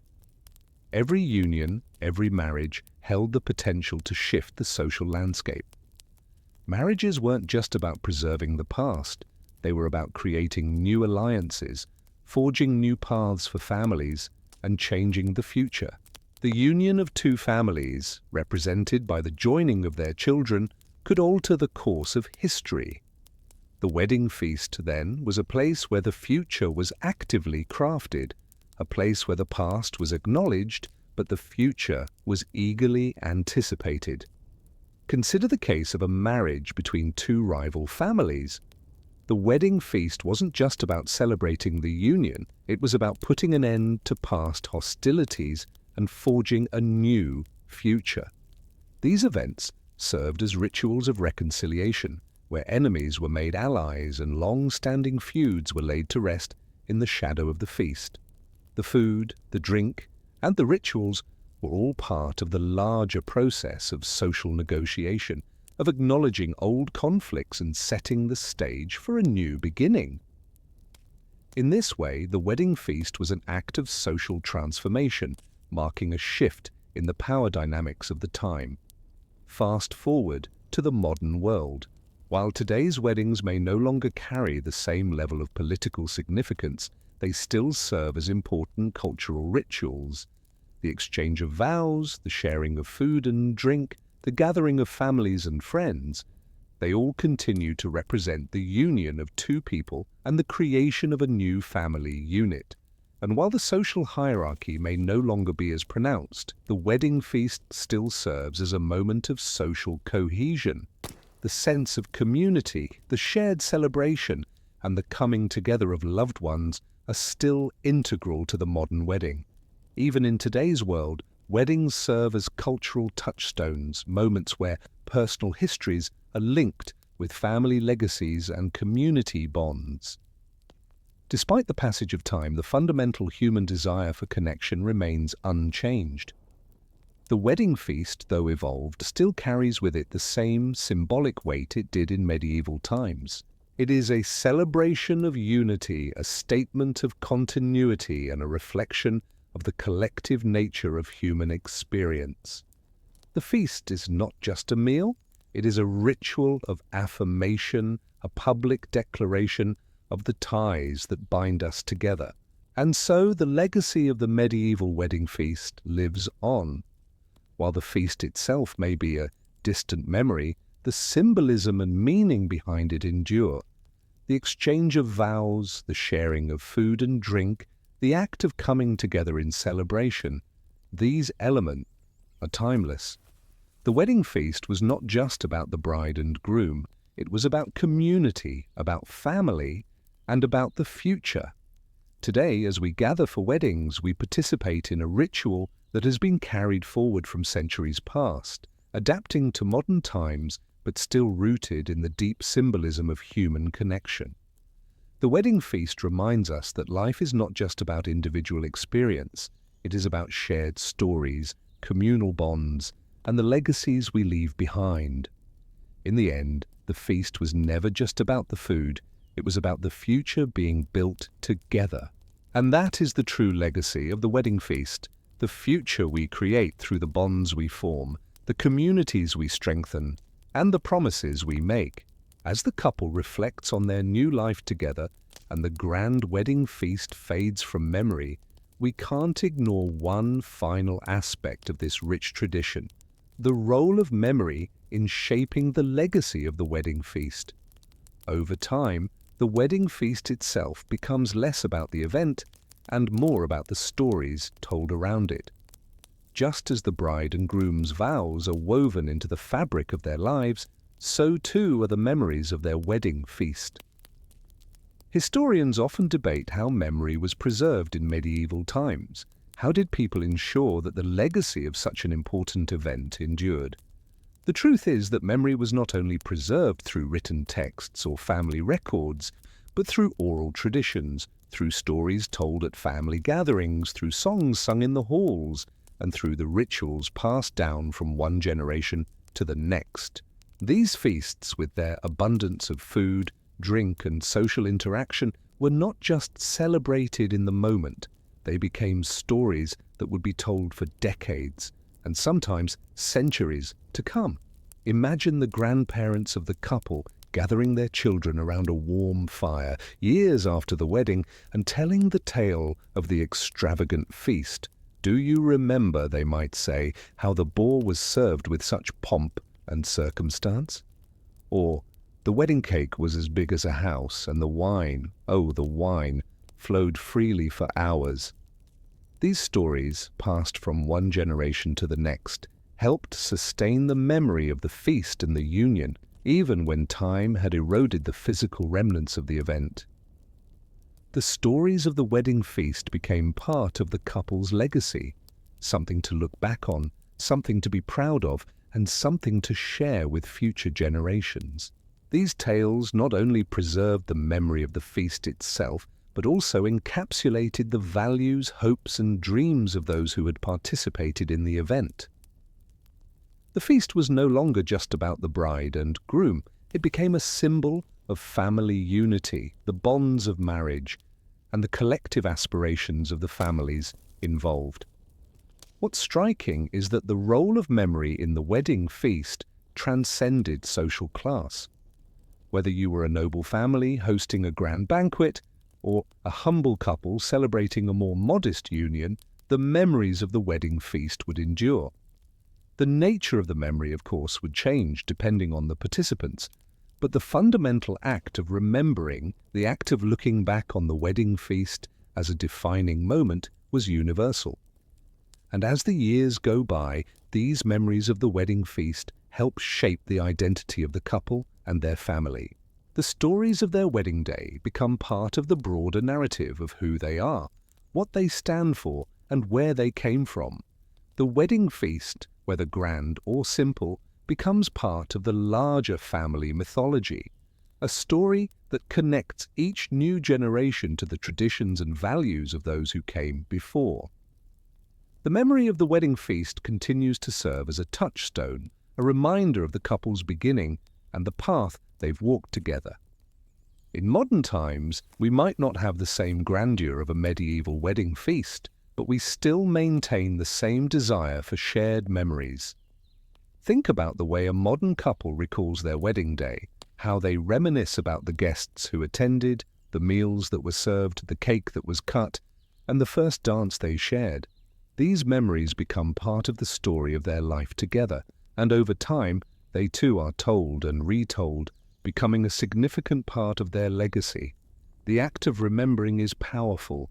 It not only honors the past, but shapes the future. The couple, as they look back on their wedding feast, may feel a sense of pride, nostalgia, or even humor as they reflect on how far they've come. The wedding feast becomes a marker, a moment in time where the couple's journey began, where they laid the groundwork for everything that would follow. And as the years pass, they begin to see the fruits of that day, children born, families strengthened, and relationships tested, but ultimately made stronger. In this way, the wedding feast becomes a symbol of continuity, of how a single event, a single celebration, can ripple through the years, influencing lives and shaping destinies. Whether or not the feast itself was remembered in intricate detail, the feeling of it, the warmth, the joy, the shared community, lingered long after the last guest had gone. And it's not just the couple's immediate family who carries these memories forward. The guests, too, remember the feast. They remember the significance of the event, the emotions it stirred, and the role they played in supporting the union. Even if they never attended another wedding like it, the memory of that celebration becomes etched in their minds. The wedding feast, as a collective event, becomes a part of their personal history as well.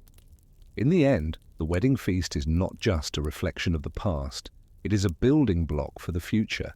It's a celebration of what has been, a recognition of the present, and a promise for what's to come. The memory of the feast endures not just in the stories told, but in the lives of those who participated. It becomes a living, breathing testament to the power of community, the significance of love, and the enduring legacy of shared experience. As we move into the final leg of our exploration of the medieval wedding feast, it's time to reflect on the transformative power of these grand celebrations. While we've already delved into the symbolism, the social dynamics, and the lasting legacies of these feasts, it's worth noting that the wedding feast was not just a celebration but a rite of passage, not only for the bride and groom, but for everyone involved. These events served as profound moments of personal and communal transformation, moments that redefined relationships, altered social standings, and set the stage for future generations. Historians still argue about the role of wedding feasts in shaping the identities of the bride and groom. Were these feasts merely symbolic gestures, or did they actively transform the participants? Did the act of exchanging vows and sharing a meal in front of a community create a sense of self-awareness, responsibility, and belonging that stayed with the couple long after the celebration had ended?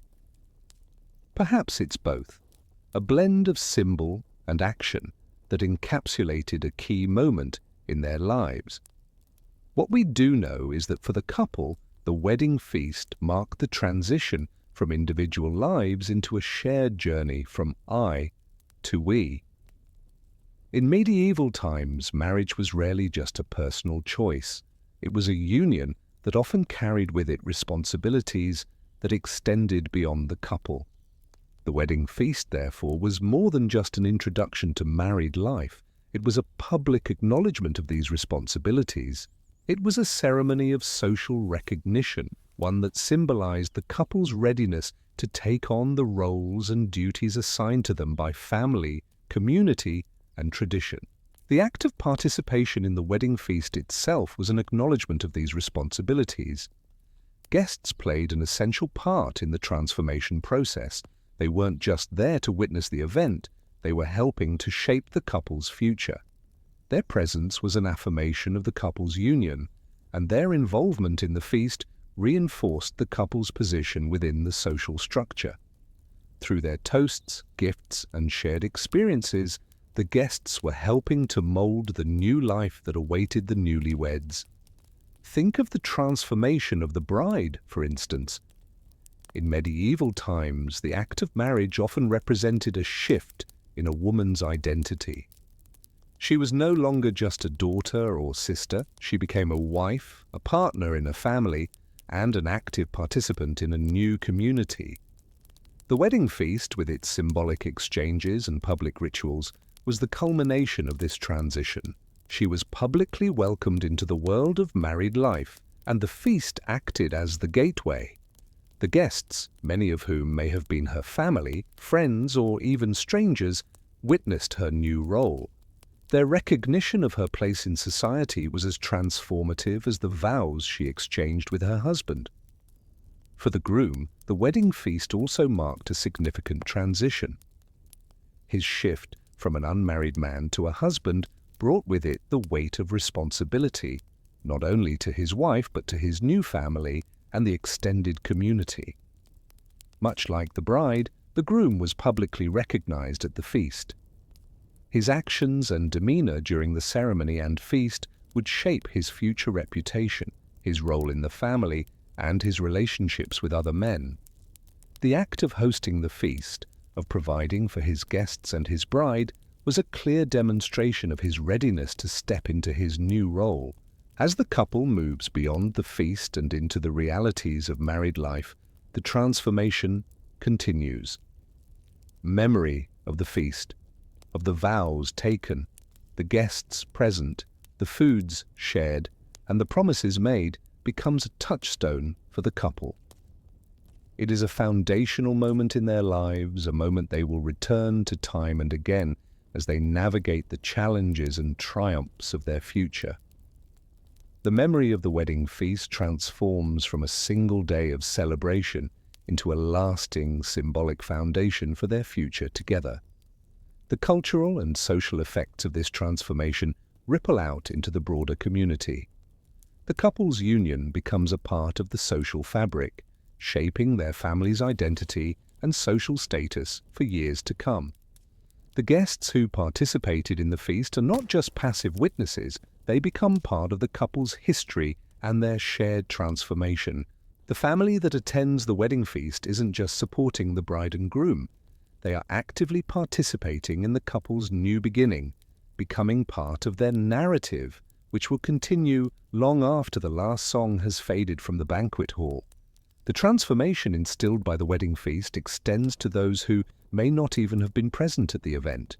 Children born from the union will inherit the legacy of that celebration, growing up with the stories of the day and understanding the importance of what the wedding feast represented. Generations will continue to look back on the feast as a defining moment in the couple's history, a moment that changed their lives forever. And as we transition to a more modern understanding of weddings, we can still see the echoes of these medieval practices. While wedding feasts today may be less grandiose and formal, they still carry the same symbolism of transformation. The bride and groom still undergo a shift in identity, moving from individual lives into a shared future. The wedding feast still serves as a public declaration of that transformation, with guests participating in the act of affirming the couple's new roles and responsibilities. But let's not forget that for all the ritual and tradition, weddings, like all transitions, are also personal experiences. The transformation of the bride and groom isn't just about fulfilling social obligations, it's about their individual journeys. The wedding feast, whether grand or simple, represents the moment when two separate lives come together to form something new. It is a time of growth, not just as individuals, but as a couple, a family, and a community. And so the transformation continues. The wedding feast, with its lavish displays and heartfelt rituals, serves as a foundation for the life ahead. The couple will take the lessons learned, the memories shared, and the responsibilities accepted, and carry them forward into their married life. Through every transition, every challenge, and every triumph, the legacy of the wedding feast will continue to shape their journey. As we approach the final stages of our exploration into the medieval wedding feast, let's pause to reflect on the role of ritual in these grand celebrations. We've seen how the wedding feast with its intricate traditions and symbolism, wasn't just an event. It was a carefully orchestrated ritual meant to anchor the couple's future and establish their roles within society. Rituals like these have a way of marking the passage of time and transforming what could otherwise be a fleeting moment into something far more meaningful and enduring. Historians often point out the deep significance of rituals in medieval society, where every event, especially something as momentous as a wedding, was bound by ritual. These were not simply customs, they were frameworks for living, offering both personal and communal meaning. In a world that was still heavily influenced by religious traditions, the wedding feast served as a sacred moment, underscoring the divine blessing bestowed upon the couple and their union. From the first course of food to the last toast, every act during the wedding feast was a ritual of sorts. The seating arrangements alone, which placed the couple at the highest point in the room, were symbolic of their new position within society. But these rituals went beyond mere displays of status. They were the glue that held the community together, ensuring that everyone knew their place, their role, and the expectations placed upon them. Let's take a closer look at one of the most important rituals: the toasts. This simple but powerful gesture was far from a casual, celebratory gesture. Toasting, especially in the context of the wedding feast, was an act filled with meaning. The very act of raising a glass to the couple, often accompanied by words of goodwill, was a way of publicly supporting their union.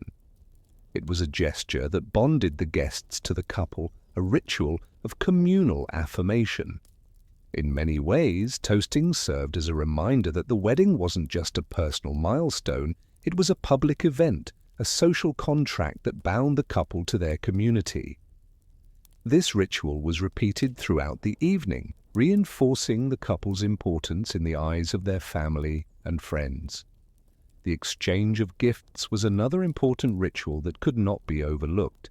Gifts weren't just for show, they were symbols of the promises being made.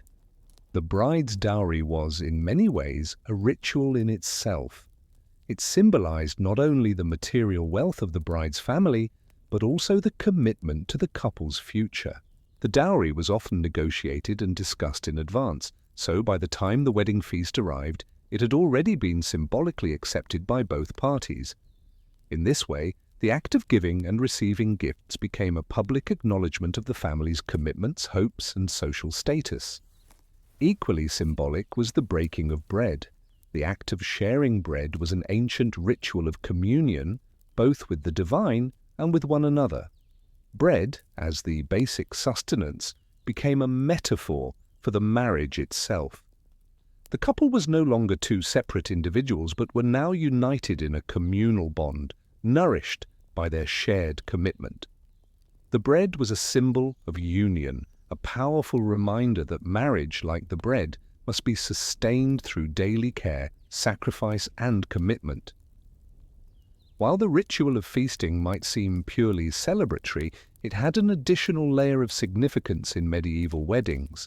Feasts were designed to reflect the abundance and prosperity that the couple was expected to experience in their married life.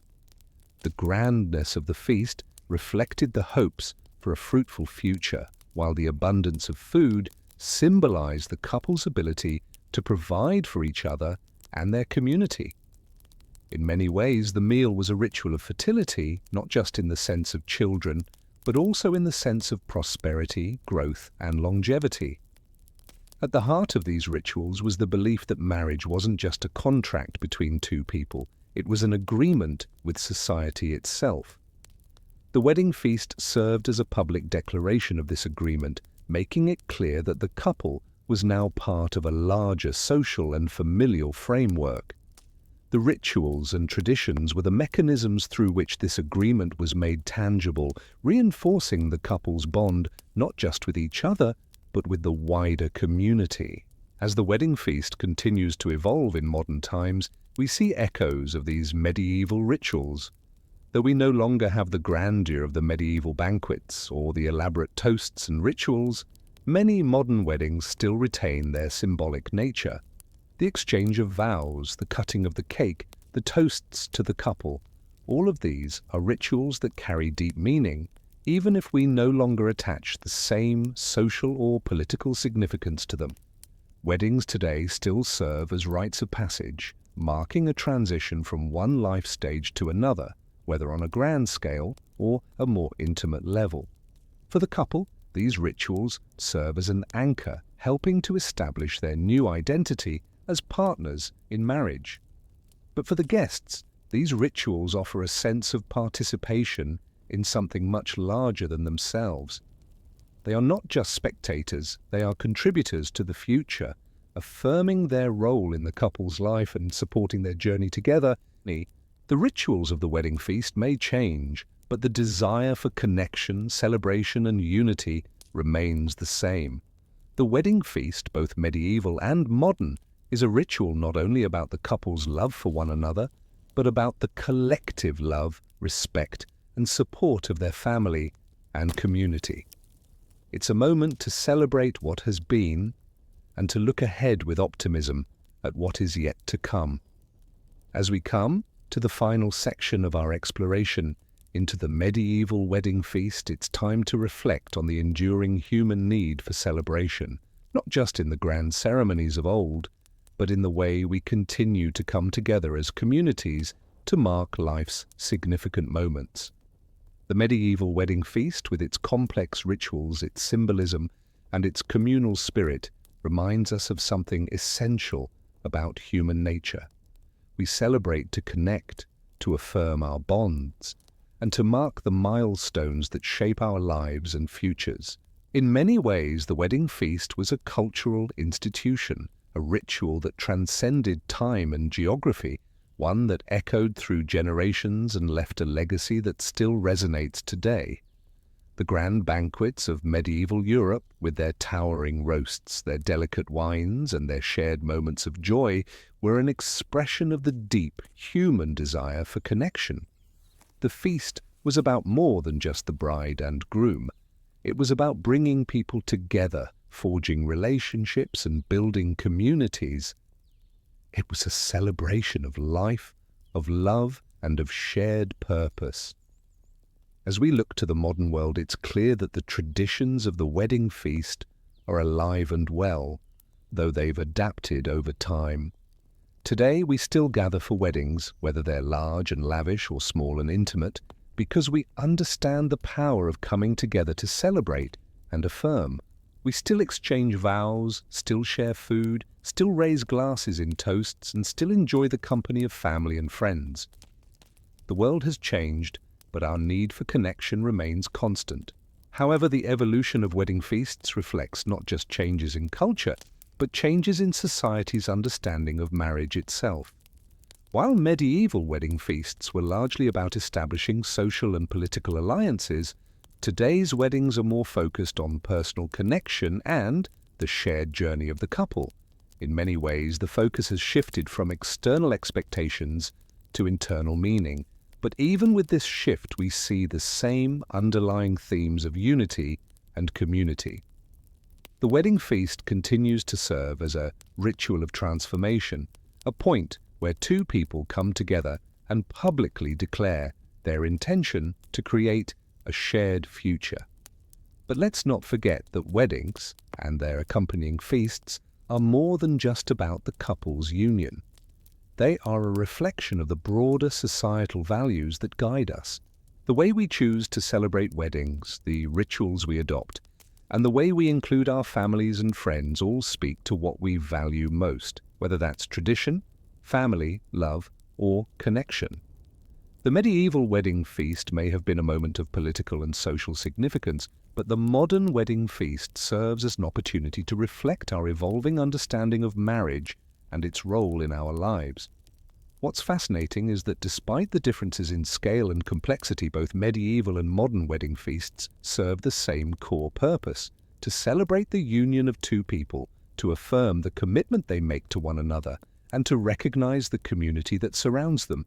Whether it's a grand banquet with hundreds of guests or an intimate gathering with close family and friends, the wedding feast is a universal symbol of celebration. It's a shared experience that marks a significant life transition, and through that shared experience, the couple becomes part of a larger social narrative, one that extends far beyond the day of the wedding itself. And so, as the wedding feast comes to a close, the couple, now bonded not only by their vows but by the larger community that has supported them, embarks on the next chapter of their life together. The feast may be over, but the bonds formed, the memories created, and the promises made will continue to shape their journey. Just as the medieval wedding feast was not an end but a beginning, so too is the modern wedding a starting point for a shared future, one filled with hope, challenges, and triumphs. As we reflect on all the layers of meaning embedded in the wedding feast, we realize that it was never simply about food and drink, or even about the couple themselves. The wedding feast was, and still is, about connection. It's a moment in time where we celebrate the beauty of shared humanity, the bonds we create, and the stories we continue to tell generation after generation. The wedding feast, whether medieval or modern, serves as a testament to our enduring need to come together, to celebrate love, and to build a future together. And so the story of the wedding feast continues, evolving with time, but always remaining true to its core purpose: to celebrate life, love, and the profound human need for connection. With each feast, we renew our commitment to each other and to the world around us, and we look forward to the future with hope, gratitude, and love. End of script. Sweet dreams.